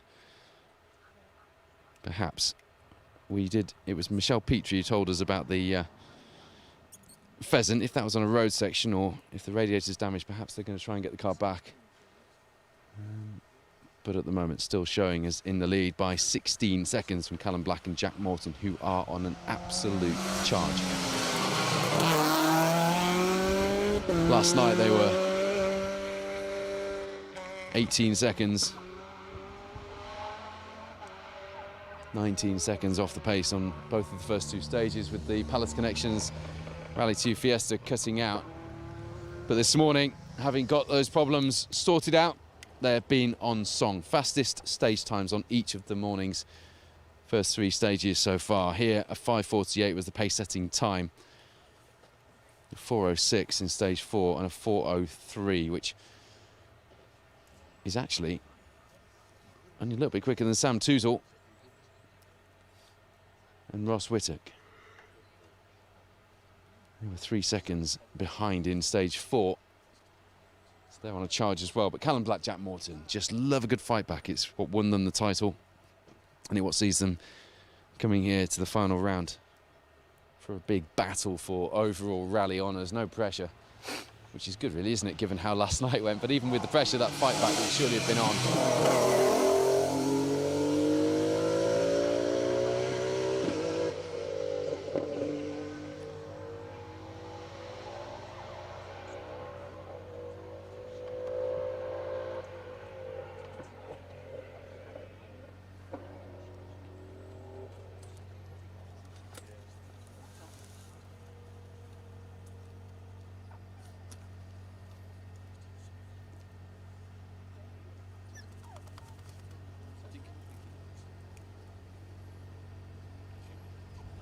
So Jason Stone, Daniel Stone get us back underway with the B13 class.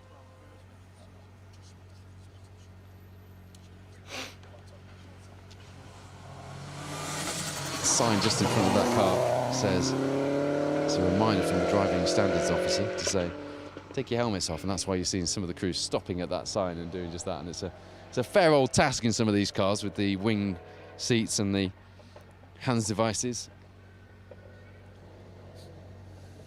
It takes them a little time. And then some of them have got to do their hair, haven't they, for their interview.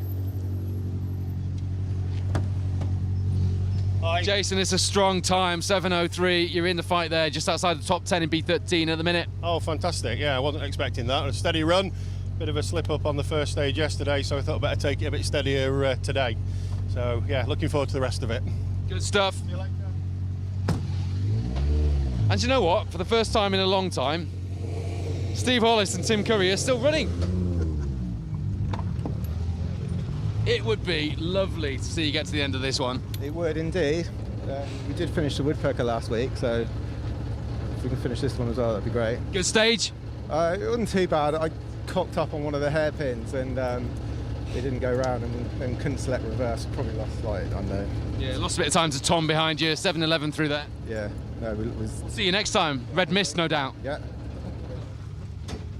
Steve Hollis, Tim Curry. Tom Jones, Andy Conover then, putting in a 6:58 through here. Hello. That was a respectable time in CD, wasn't it? No idea, was it? Yeah, you did well. That was it? That's right then. 6:58. Steve did a 7:11.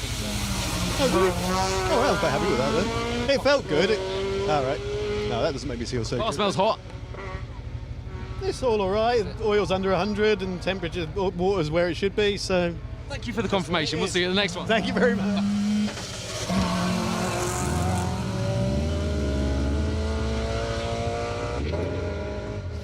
11th place at the moment in B14.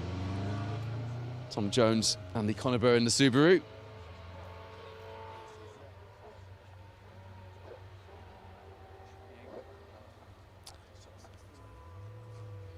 Anthony Allery, Richard Bonner had a gearbox clutch failure after the first stage last night, so we won't see them through this stage.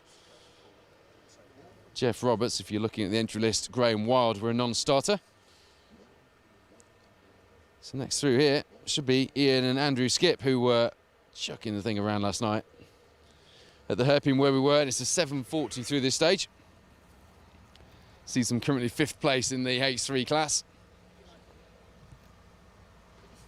There was something about this black Escort with its big number on the door just last night reminded me of a road rally car, and I guess that's quite fitting given where we are in Herefordshire on big road rally lanes. Again, to remind you, that sign just ahead of the car with the orange stakes says remove helmets, and that's a reminder to the crews before they get onto the road section.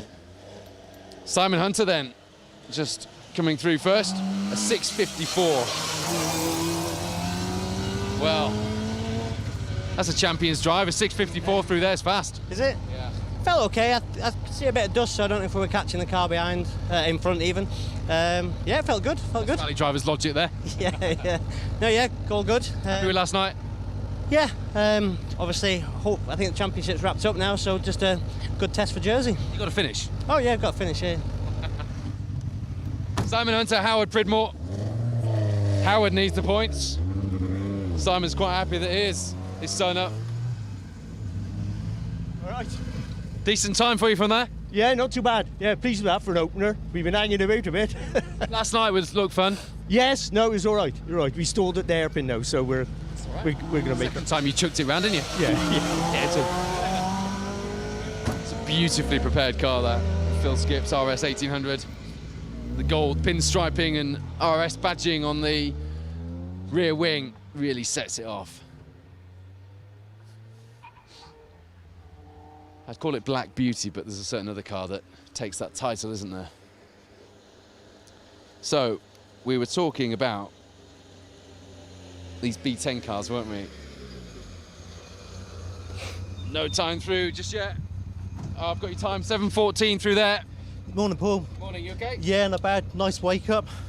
Yeah, it's become a bit fast and fast in other corners, but yeah, hopefully we'll push on now and work up, I think so. Tayway had his eyes on you. He's a little way up the road at the moment. Yeah, okay. How far up is he? Well, he was 8 seconds faster through this stage. Okay, we'll have to try harder, won't I? Big push required. Some of that. Perfect for a front-wheel drive car with a nice tight diff. Some of that. Thanks, Paul. See you later. Darren Paul, Chris Beer. I'm not sure I should be cheerleading our crews and making them go any faster, but... Well, if there's a car that is well suited to tight little lanes like these, it is Neville Hood and Josh Baker. I'm just waiting for the time to drop in. I don't know about the times, to be honest. He hasn't got 7:03. It's quick. Is that quick? Is it? Pretty quicker than George Hayway through here, and he's got his eyes on you. We had a go, to be fair. We had a go. A couple of scary moments, outbreak myself, but we managed to get through. No problem so far. It's all good, isn't it? Yeah, good. Josh, tell me about that. That was first time on notes, and that was mental. Last night was your first time on notes. Well, yeah, that was a warm-up. That was a proper stage. You've already forgotten it. He's a natural. This is road rally country. Perfect car for these lanes? I think it's good car for it, yeah. It's small and nimble, isn't it? Proof's in the pudding. You're into second in class. Really? Yeah. Don't tell us that. Let's go. Great performance. The Opel Dealer Sport sticker on the back bumper just sets the car off nicely. Right. Have we got a time, John? 6:47. It's quick. Nah, not quick enough, mate. Not quick enough, but it's quick. I seriously need to find the balls I used to have when I was younger. Well, you're on the pace of Berwin Evans through here in the B13 car, and you're in a historic Escort. Yeah, but historic's always better, you know that. Yeah, well, depends on the driver. These are historic lanes. Yeah, you know, it's lovely. The car's awesome. You just need to be committed like I used to be. So, it's serious talking to on the next road section. We like the sound of that. There we go. Thank you. John Morgan, Leonidas Jones-Edwards alongside a 6:47 from them.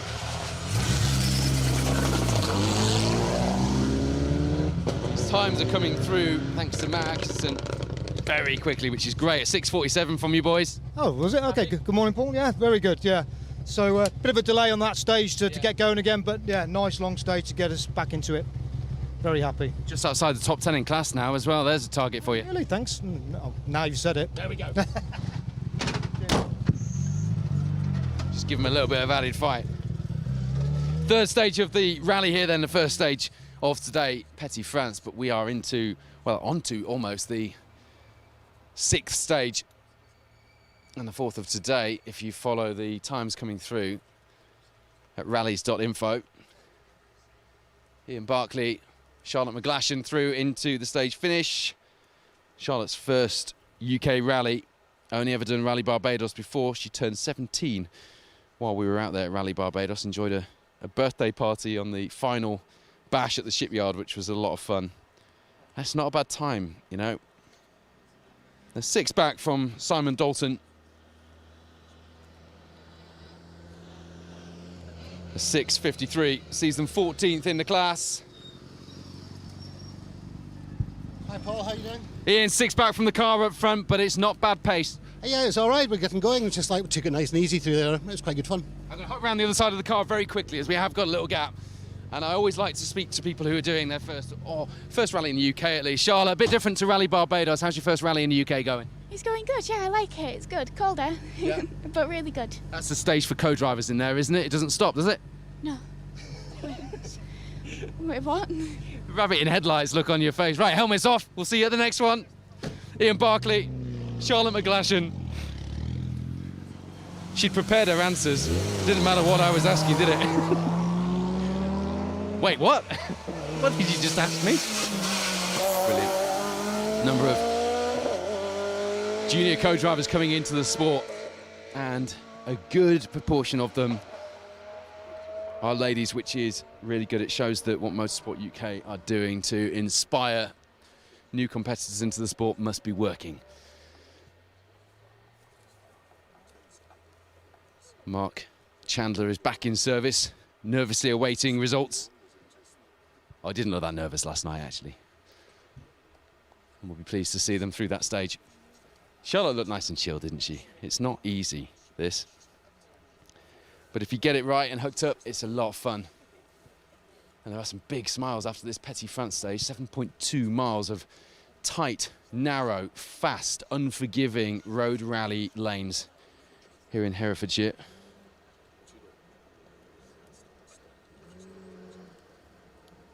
Aladwin Morgan's appealing for information on where his boot lid's gone in this stage. They're going to need that. Right, back to... Let's have a look. Sorry, my delay was just looking for your time to drop through. 7:52, you happy with that? Don't know. You're a second ahead of Ian Barkley up ahead. Oh, that's good then, yeah. Yeah, we're pleased with that then. No, sorry, you're not. I got that wrong. No, you're not. I'm a minute out, but there we go. Yeah, there you go. So there's the difference now. First close road rally, so we're pleased. Yeah. Tough stages, these. They are. They're very fast, yeah, definitely. Yeah. What's the plan today then? Just get used to the car, get seat time here on these stages? Yeah, just go out and enjoy it. Good fun. I'm all about that. That was terrible. You see his delight when I told him he was a second ahead and then realised that he was actually 59 seconds back, but there we go. I'm allowed the odd mistake as well. Make enough of them. Matt, Sam, this is one of the cars that I'd pick if I was hounding down these lanes. How is it? Good. Yeah, it was a good opening stage actually. Shame about the delay, but hope everybody's all right. But yeah, caught the Subaru in front of us just coming over the finish, so hopefully that shows some good pace. But 6:57 through there. It is 6 faster than Neville Hood, who you're fighting in the class at the moment. It leaves you where in the class? Class last night, so I don't know where we are now. But second in class. Excellent. We'll go with that. Fight's on, isn't it? Well, it's my second only ever closed road rally, so I'll go with that. How was that stage? Because that's quite an eye-opener. It's good. I'm looking forward to 5. That is really nice, open flow in, so we'll have a good go through there. I won't tell you what pace they're setting in there then.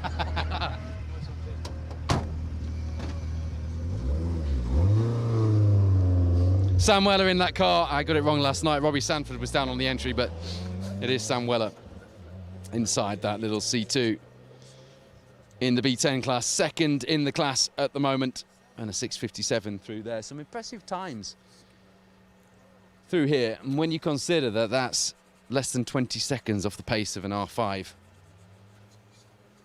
some of the R5s through this stage. Talking of which, let's have a look.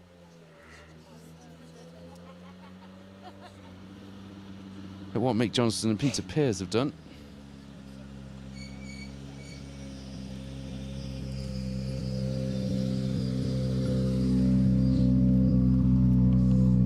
Dive around the other side of the car. 8 minutes through there, just getting a feel for things? A little bit, yeah, still practicing, still getting the feel of the car, but it's going better. Oh yeah, totally different to the S-School as well. That's awesome. It's awesome, yeah. Not the only person switching from 2-wheel drive to 4-wheel drive this weekend. Yeah, it's very good, very good. Is that the plan for this? Braking especially, braking, but yeah, it's all good. Just getting the confidence in it. Yeah, sorting me nuts off now. There we go. Let's not repeat that one, eh?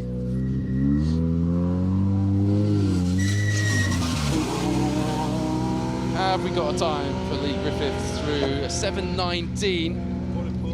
Morning, how was that? Fast, very, very fast in places. Yeah, it was a long old wait at the beginning there at the start for the incident with Matt by the looks of it, but no, good run through there. Just outside the top 10 in the class at the moment. Who you fighting with at the moment? Who you keeping your eye on? Nobody, just want to get round and get home. Not been on it for a while. We haven't done one, didn't do one last year and only did half a stage at Epping earlier on in the year. Okay, well I'll keep my eyes on the class then instead. Cheers, Mark. Enjoy. Lee Griffiths, Chris Whittle, 7:19 from them. Just outside the top 10 in the B10 class, and here comes one of the cars I've been looking forward to seeing through the B10 class this weekend. It looked awesome last night and got a nice reception from the spectators in the first and second stages. Haven't got the time through yet, so I'm just, as we open the door, I'm just letting him take his helmet off while I get the time. Well, we've got 7:31. 6th in the class at the moment. I can see you're not too happy with that. No, we just had a big spin and did a 360 at middle of the road, but we didn't touch out, so we're very lucky. Very lucky.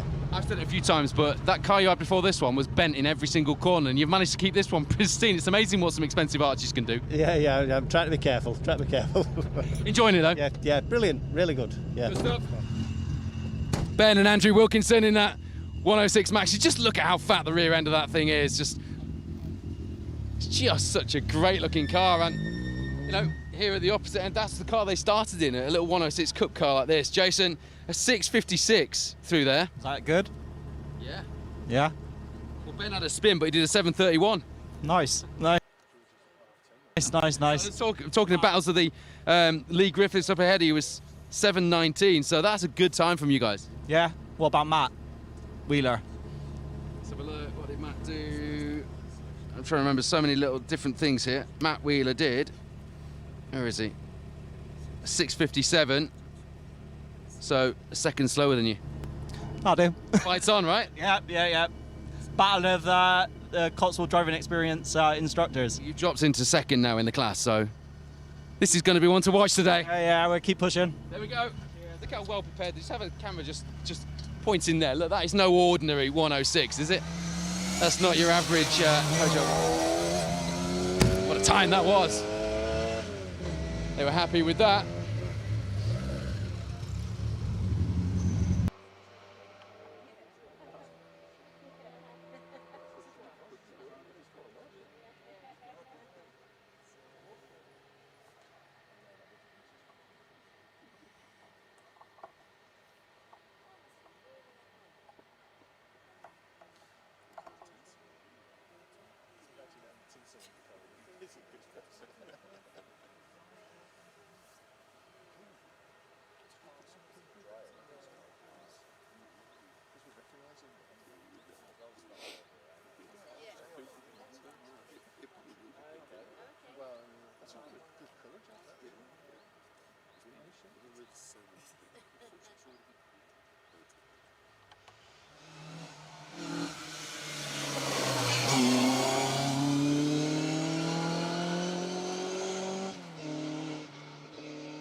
Apologies for the radio silence. We had an issue with the battery pack there. I wasn't going for a break. I'm back just in time to speak to Chris and Paddy Woodcock. How was that? I know you didn't want to talk to me, really.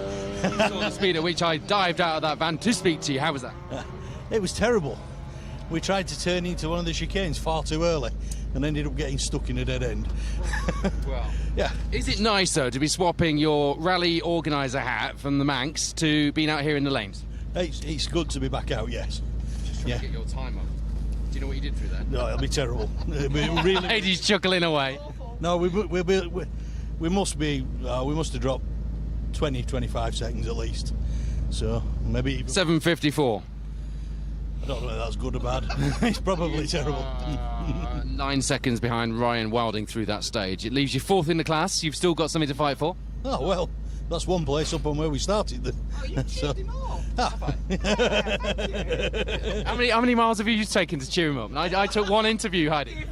I gave up trying to cheer him up in there.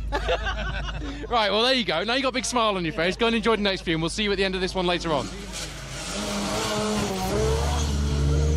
Yeah, sometimes when we are doing this live and the technology doesn't play ball, for some reason, a Duff battery pack or connector or something had made us drop out there, but that is why we have the second camera, so at least you got the action. And for some of you who say that you would prefer this without the talking, that's probably a good thing anyway. Hello, sir. Here we go. Here we go. Back in the lanes in a micro-kit car. Oh, God, yes. And we caught the bloody bloke in front of us, but OK, that's life. 7:24, you took 30 seconds out of him, so... Exactly. A minute, probably. We caught him. In this stage, 7:54 he was, you were 7:24. OK, well, it is what it is. We caught him. We took a minute. All we can do is to keep in front of him. Well, you came up here with both your thumbs up. Yes, it's good. I love it.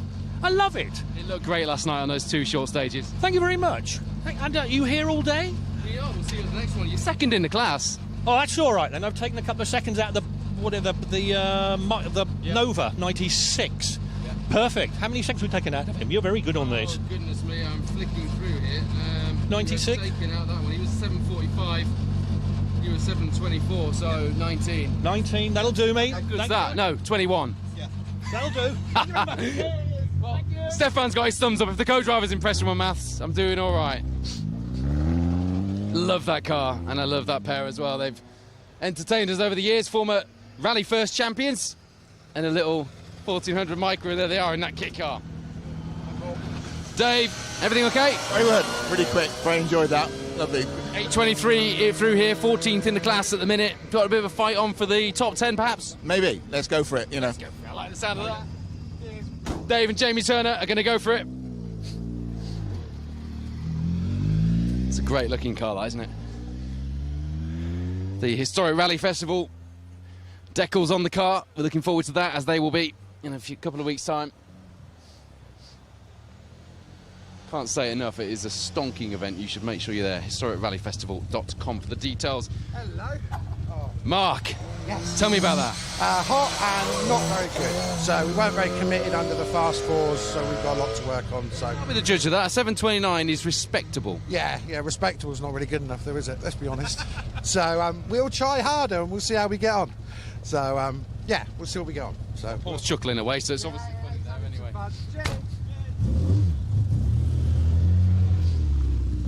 Come up from Devon, I think, that pair, so fair old trek. The second of our minis now. Les Alfrey, Keith Fellows. What have they done through here?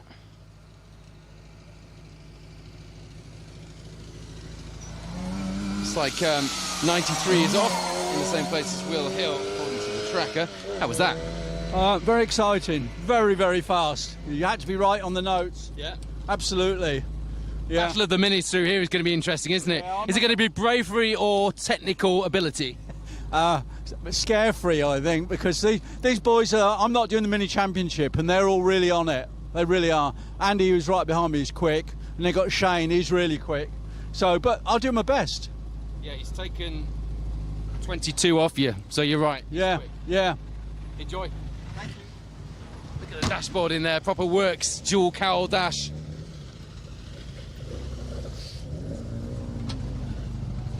Andrew, you're not fighting for points with him, but you took 22 out of him through there, so you took 22 out of him. I know you're not fighting for points with him, but that's fast. Yeah, well, it's first time out in this new car, because I rolled very badly in just before Christmas on the Killarney Historic.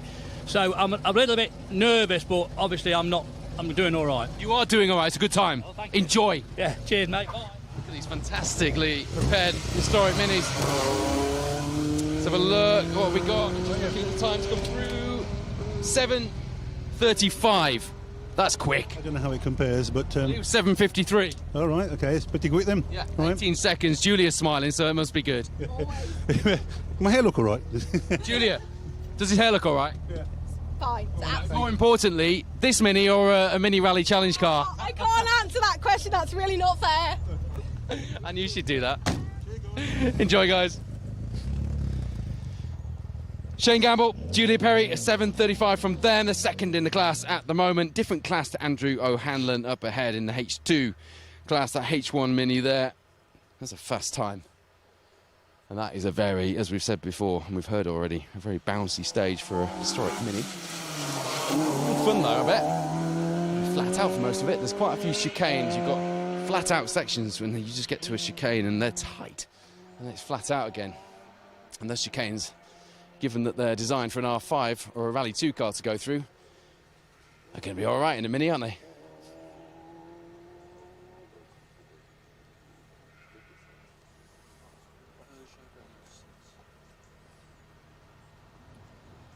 If you just tuned in, it's been a long old day so far, hasn't it? And we're only one stage in. Well, we are anyway. Our competitors are into the sixth stage, I think, aren't they? I'll go back to those times and give you an update on the overall leaderboard and that battle for the rally lead shortly. I mentioned that Robbie Sanford wasn't here with Matt in that little Citroen C2. Unfortunately, after his M Sport trip away in the WRC at the Acropolis, he has picked up some kind of illness. So best wishes to Robbie for a swift recovery. How do we get on there, guys? Yeah, right, not too bad at all. Yeah. 7:43, you happy with that? Yeah, happy with everything, as long as we got here. See where Jeremy places up next, because you're sort of in a battle around about there, aren't you? Yeah, well... You're not even looking, are you? No, we haven't done it about 10 years, so we just got the car going. As long as we get to the end smiling, that's happy. Looks like it's going well so far. It's really good. Cheers. Thank you very much. We'll just move back a little bit in the stage end here. Right. 7:34 from you guys through there. A bit bouncy in a front-wheel drive car, but it's fun, though. Oh, very bouncy, but yeah, good fun. Good fun. Where's your battle today? 14th in class at the moment. Just finishing. It's a really competitive class to find yourselves in, isn't it? Yeah, we wanted to go over 2 litre just for tyres, so... Yeah. Puts us in a bad sped, but we don't care. Let's see how you stand at the end of the day. Here for the... Your driver got a TV there? Yeah.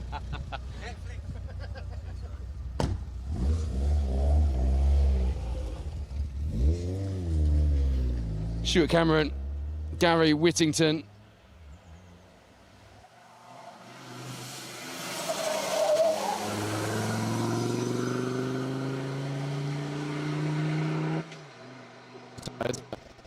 It's a job harder. That's a heck of a lead for himself in as well. Jeremy hasn't got time to come through just yet. What are you doing there, Jeremy? Very good, not fast. Sketching places, good.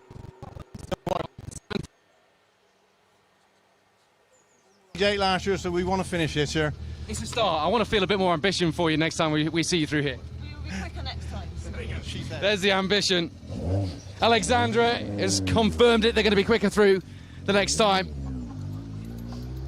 Jeremy Alexandra Harris, a 7:38 from them, 13th in the B11 class at the moment. So overall leaderboard positions. I've been focused on what we're doing in here. Still an update after stage 5. Mark Kelly, Will Atkins still showing as our rally leaders, perhaps fixing the damage on the radiator from that pheasant strike, which I don't know if Michelle Petrie can confirm whether that was done in the road section or in the stage. At the moment, they're 16 seconds ahead of Callum Black, Jack Mawson. Neil Roscoe, Dyer Roberts are on a charge, second behind our newly crowned champions. But back to the stage end here in Petit France.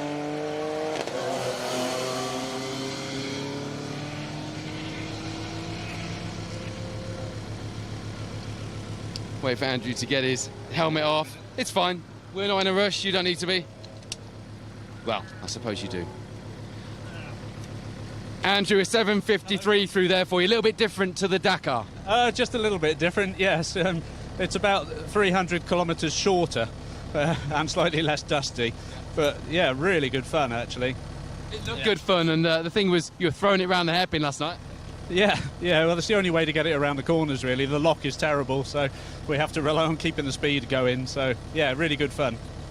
You're in the B14 class. It's a bit of a funny old class to find yourself in a Defender, of course, but it's not any old Defender, is it? Is it a Ebola? No, it's one that I built myself about 10 years ago, but it's not that standard. I tried to keep it looking fairly standard, but all the running gear is different. It's a very highly tuned diesel engine, sequential gearbox, different axles and suspension and everything. So yeah, it's quite a handful, but it's good fun to drive. Are there many self-builds in the classic Dakar, or are you up against a lot of factory machinery? I guess there's quite a lot of self-build stuff, but it's generally Toyota, so it's fairly run-of-the-mill, you know. Not so much.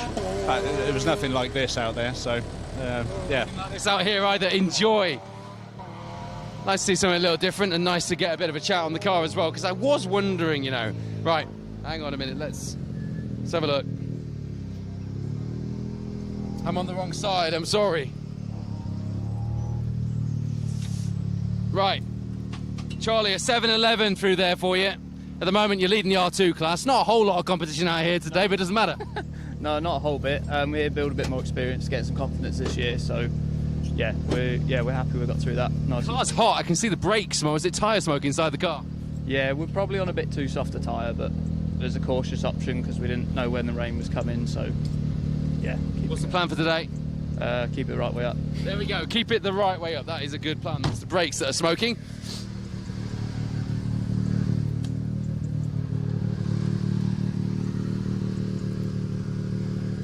Adam Westerby just getting the helmets put in the boot.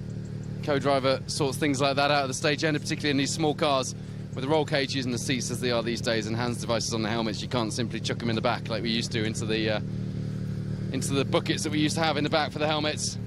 Go well, guys. Harper Adams University pair.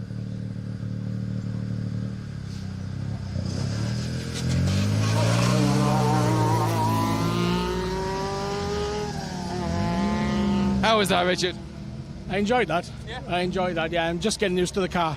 What was the time? 8:17. Have you got a calendar? Enjoy. This is the one that was built in 5 days. Oh, was it? Of course, yeah. From start to finish. Mick Smith 122 is my old car. There we go. 5 days it took from start to finish, including getting the car logbooked. Roger, I love this car. The preparation on it is absolutely fantastic. I was talking to Karen about it last night. How's it going? All good, yeah. Could have pushed a little bit harder, but good. I think I should have gone for soft tyres, but no, all good start, proper rally now in a 7-mile start this morning. 7:32 puts you 13th in class at the moment. Is the top 10 doable? It definitely is, definitely is. Callan calling next year's, we're there. And Karen, did you check out the Mark Higgins video with the Civic around Brandywell last night? Yeah, to watch it on YouTube later. I've seen it, man. That's what inspired me in life. I bet it did. Yeah, get Karen watching that later. It'll inspire her too. There we go.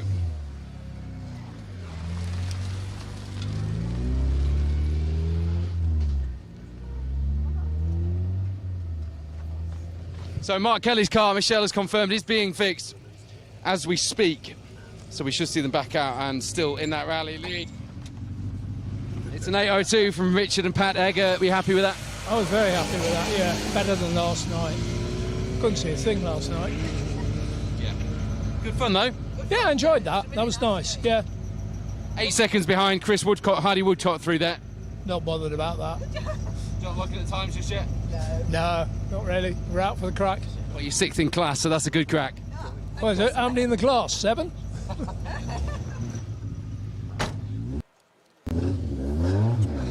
Richard and Pat Egger, formerly of REIS, Richard Egger Insurance Services fame. Not particular.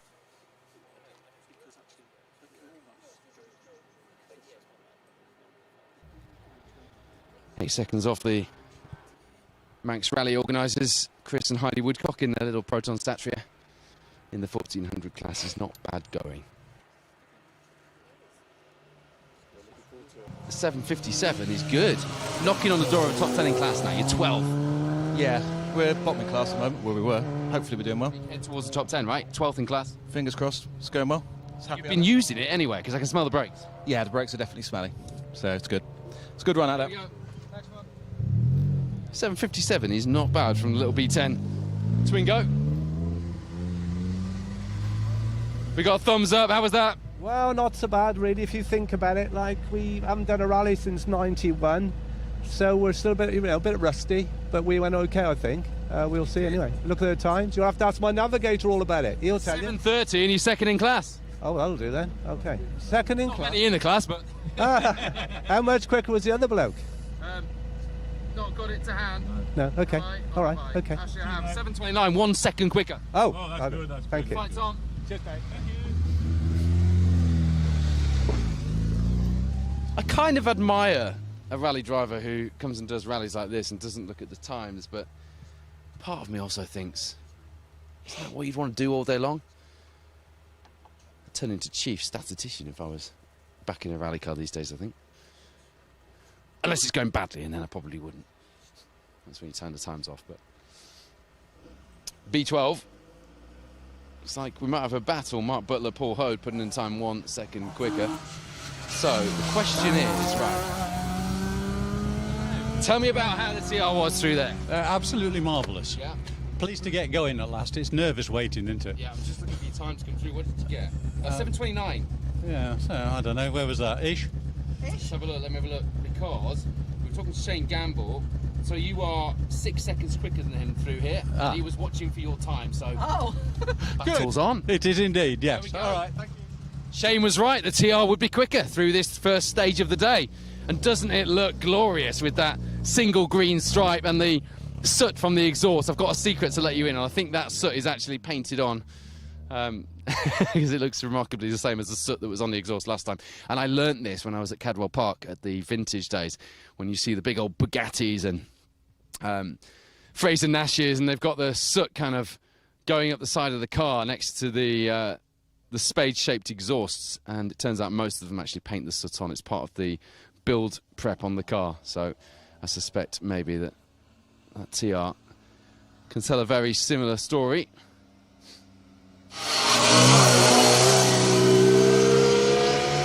Right, what have we got here from the KA pair? 7:56, you happy with that?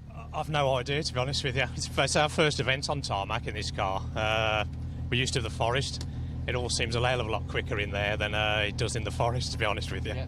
Well, it drops you ahead of Richard Egger, Pat Egger, which is where you were before anyway, so you took a time 6 seconds quicker than them through here in the Nova. If you're happy with that, then yeah, hopefully we'll get quicker as the day goes on. It's a Z-Tech? It's a 1400 Z-Tech, yeah. Throttle bodies? Yeah, correct. I watched your programme last night. Sound very nice last night through that. I've seen it before. Last night, yeah, I know, I heard what you said. I should really know, shouldn't I? I've seen it enough times over the years. Are you enjoying it? Because it must have been awesome in there. Superb, absolutely superb, yeah. Really enjoying it, yeah. Right, keep enjoying it. We'll see you at the end of stage 10. Hopefully, yeah. Adrian and Matt Walk, 7:56. Of course, as we go through these lower-engined classes, I'm calling out times, and we haven't had all the times through, so I might be giving you a positioning class that is very interim. So just bear that in mind for me. So 7:29, the historic, the HRCR time to beat at the moment. What did you get, Craig? I have no idea. Oh, don't do that to me. I was just building it up. 7:29 was the TR, which was the time to beat so far. Although you're in a different class, but, you know, it gives us an idea. An 8:07, okay? Not far off. Yeah, it was tricky in there. Very bumpy, and as he correctly said, it was very full on. So, yeah, enjoyable though. 14 back from Andrew O'Hanlon, who is in the class. Oh, right, I didn't need to know that. Fine, it's a 7... A bit twitchy and that, and I'm not 100% confident in the car, but, you know, it'll get there, I'm sure. Thank you. Could just show the dashboard in here. You're not sure what the dashboard's out of. We've had this conversation before. Yeah, it came with the car. I mean, I'm not keen on it. Everybody seems to like it, but... It's sort of you see in a mini gem or something, isn't it? Yeah, when I bought the car, it had powered steering, and I think that's what it was in there for. It's got a big bar welded in underneath to support the electric powered steering, so I think you know, I'm building a Mark 1 and that's going to look a little bit more traditional. So that's the plan. It doesn't scream Paddy Hobcoat, does it? No. Cheers, guys. Thank you. That's the H2 Mini. Do like a good rally Mini. I'm delighted that the Historic Rally Car Register is providing plenty of right, time, gents. Oh, I don't know, but it was good. I loved it. Absolutely loved that bit. Good, right. 7:59. It was good. Properly enjoyed that. That was brilliant. We were the notes were just fantastic. We loved it. 3 seconds off Adrian and Matt Walk in the KA, so the challenge is on now. Good, that's good, that's good. I know Adrian and right. If I'm close to him, that's right. good. We're going to keep a lookout on that one. I'm sure you will as well. And a little bit of nerdery for you, but the little digital dash clock is still on the dash binnacle in that car, which I quite like. Right, let's have a look. Another Historic Mini. Hello. An 8:11 through there for you. Well, we get it all off. Right, yeah, it was good fun. 4 seconds back from Craig. The fight's on, right? Yeah, we'll have a go. We'll see how it goes. We've got to get to the end, but we'll give it a good bash. You flat out for most of that? Oh, yeah. Yeah, we was pulling 8,000 RPM on the rev gauge. So that was in third and top. So, yeah, it was pretty quick in there in places. 8,000 RPM, blooming heck. It was good fun. It was a bit slippy as well in places, but, yeah, thoroughly enjoyed it. Glad to get going, actually, after being out up at the start. But, yeah. Whew. There we go. Getting old. Gemma looks like she's enjoyed herself as well. That is not a bad time, is it?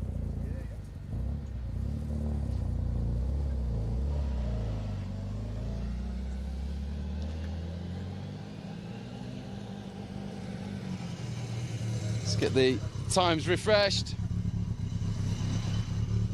What do you do through there? I haven't got it through yet, Ron. We've been off. We dropped 15 minutes, yeah. Yeah, so just plod on now. You go off where? Oh, you won't know, but I think Will Hill maybe went off the same place. Yeah, and left. Car 55. Yeah, slight left. Yeah. Yep. All right. Okay. We'll let you get back and get sorted.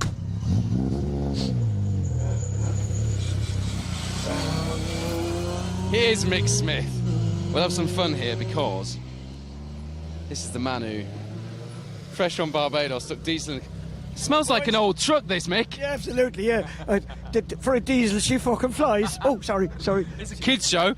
Apologies. It's high emotion, isn't it, mate? Yeah, absolutely. Some raw emotion from the Irishman with the most London-sounding Irishman I've ever heard. Absolutely. How was it? Yeah. It was absolutely great. Absolutely loved it. I just love this little rally. So we're getting into it. And I've just bought the car, so we're getting used to that as well. And the Okay, code so driver. you were an 8:27 through there. That's not good. Paul Taylor, Gemma Taylor, just up ahead in the Mini, were 16. Faster, so. Well, okay.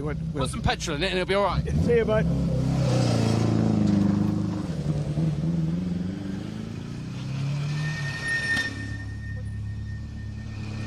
Willie, 7:44 through then. You've been using those brakes. That was brilliant. Absolutely fantastic. It's smoked out here. It's great.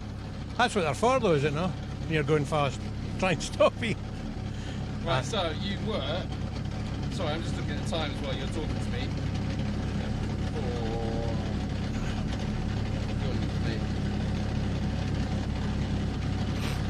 Okay, it's a good time. 13 faster than Ian Rogers. So. Good, aye. What's your fight today? Get round for pro tyre points, I think. Yeah. But enjoy it as well. We're all here for fun, so that's the main thing. Good luck. Thank you.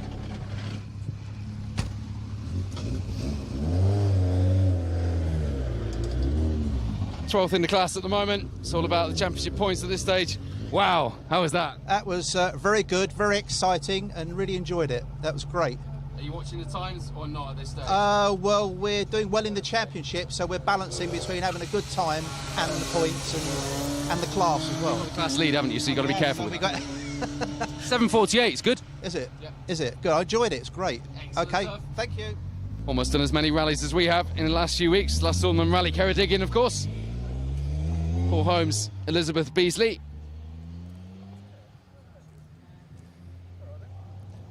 Last few cars to come through the stage, and we will stay live right until the end. A bit of a longer time than we had in our schedule, but that's fine. What time are we due to go live this afternoon? Due to when? Mid-afternoon, isn't it? I'll find it quicker than you can, actually. No, there's competition in the game. Oh, got it just as you did. 2:10 we'll be live for the second running of this Petit France stage, and we'll have an update from the crews that we've spoken to see how the stages in between have gone as well. But if you want to follow the results live in between times, you can go to rallies.info.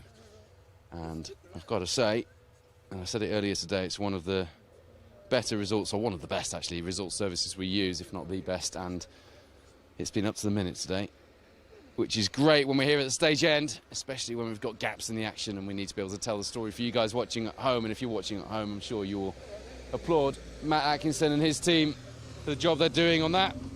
Right, Massey. Yes. Let's have a look. Went really well for our first pace note rally.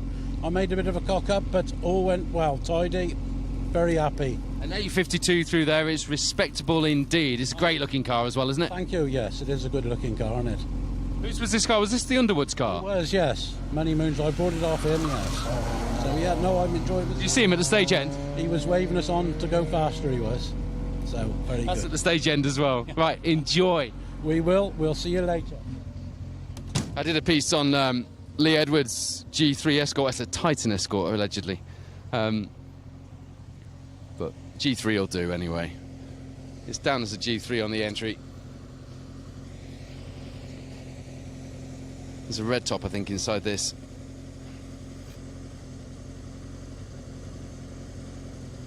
G3 of Massey Piggott.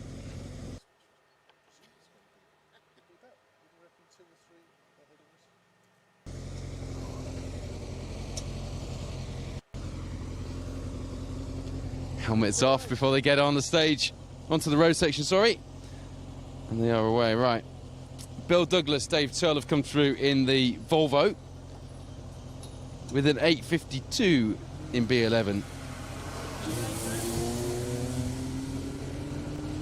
Massey and Julian are off.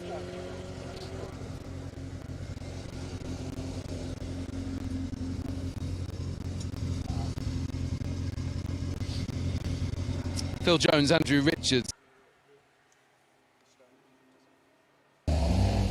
Minute and a half faster than the G3 Escort up ahead. How was that? All good, yeah. First getting into it, was good, yeah. Good stuff. Thank you for stopping. It literally takes 3 seconds to stop and talk to us at the stage end. It's an important part of the sport, because what we're doing helps as well. Believe me.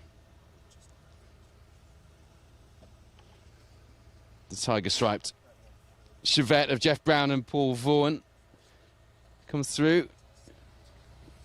They were 18th in B11 coming into this. Let's have a look.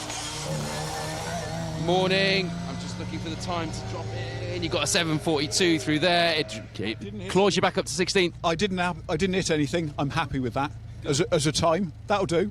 But the livery is very well strategically decorated, so if you do hit something, you can hide it very easily, couldn't you? Just stick another stripe on it. Absolutely. And that tail. Yeah, I knock the corners off fairly regularly, so it's just more stripes. It's brilliant. Stick a tail on it and some ears if it really gets emotional. Yeah. It's always your side. Oh, yeah. Always his side. Of course. Brilliant, of course it is. Cheers. Keep enjoying it, look at that. The tiger striped Chevette.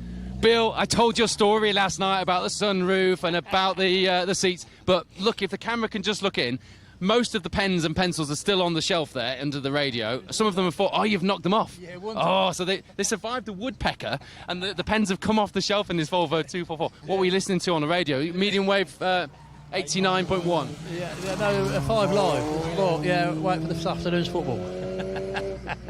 Brilliant. You've done the sun to come out as well. You've done World Championship events in these Volvo 244s, and I know you said the car's getting a bit long in the tooth, but it is good to see it out. And you love the smiles it creates, don't you? Yeah, it's really good fun. It's just that the crew are getting a bit long in the tooth as well. There you go.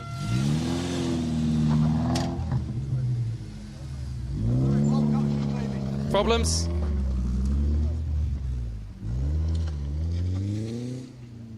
Sometimes the way it goes. Dave Ledbetter, Kath Woodman, got some issues in that little BMW. I think we held them up for a few seconds. Laura Christmas, Laura Coolidge have done a 7:44. They're in the B9 class, not in the historic class in this mini. I should point that out. And they are 7th in B9 at the moment. 7.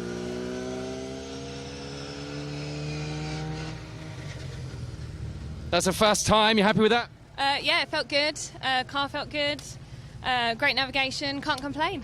It's the cool Christmas Mini this weekend, all right? It's normally the Christmas Mini, but I had to come up with something new. You're in a fight with a Ford KA. You're not fighting with the other Minis this weekend, are you, in HRCR? Well, that's fine. No, they are set up very differently to this and have a lot more power. Otherwise, you compare very nicely, but it's just the class you're in. Yes. No, they're in a different class. But no, we'll see how we get on against the KA. The fight's on. Good luck. Laura Christmas, Laura Coolidge. Again, Laura very busy. She did rally Ceredigion in the co-driver's seat. Andy, how was that? Yeah, good fun. Yeah, just one mini to another. Yeah, just got no brakes. Yeah, so don't know what's going on with them. So that's all good fun. That would explain why you were quite fast through there. 7:41 is very respectable, gents. Is it? That's good, but yeah, literally it's a bit dangerous. Okay, well let you get that sorted. Cheers, guys. The Mini Rally Challenge competitors in the R53 class there. Talk to me about that, Harvey. That was pretty exciting stuff, wasn't it? Yeah. That was like bouncing off the edges.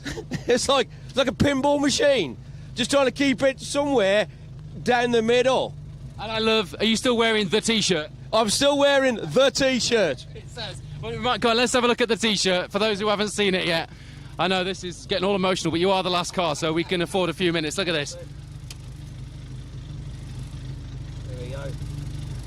Never underestimate a granddad driving a Mini. Look at that. Guys, enjoy your Mini adventure. We will see you later.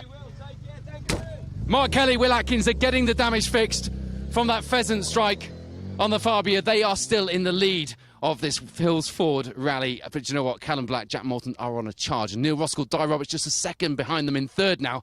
Can surely smell the Palace Connections Fiesta Rally 2. Well, they will be able to because we could. It was very hot. They've been using those brakes and they'll be using them this afternoon as well. We will be live again at 2:10 this afternoon for Stage 10, the second running of this Petit France stage. In the meantime, stay tuned to the Pro Tyre Motorsport UK Asphalt Rally Championship social media for updates and go to rallies.info to follow those live results. We'll be back with you this afternoon. For now, thank you for watching and thanks for getting involved. We will see you later.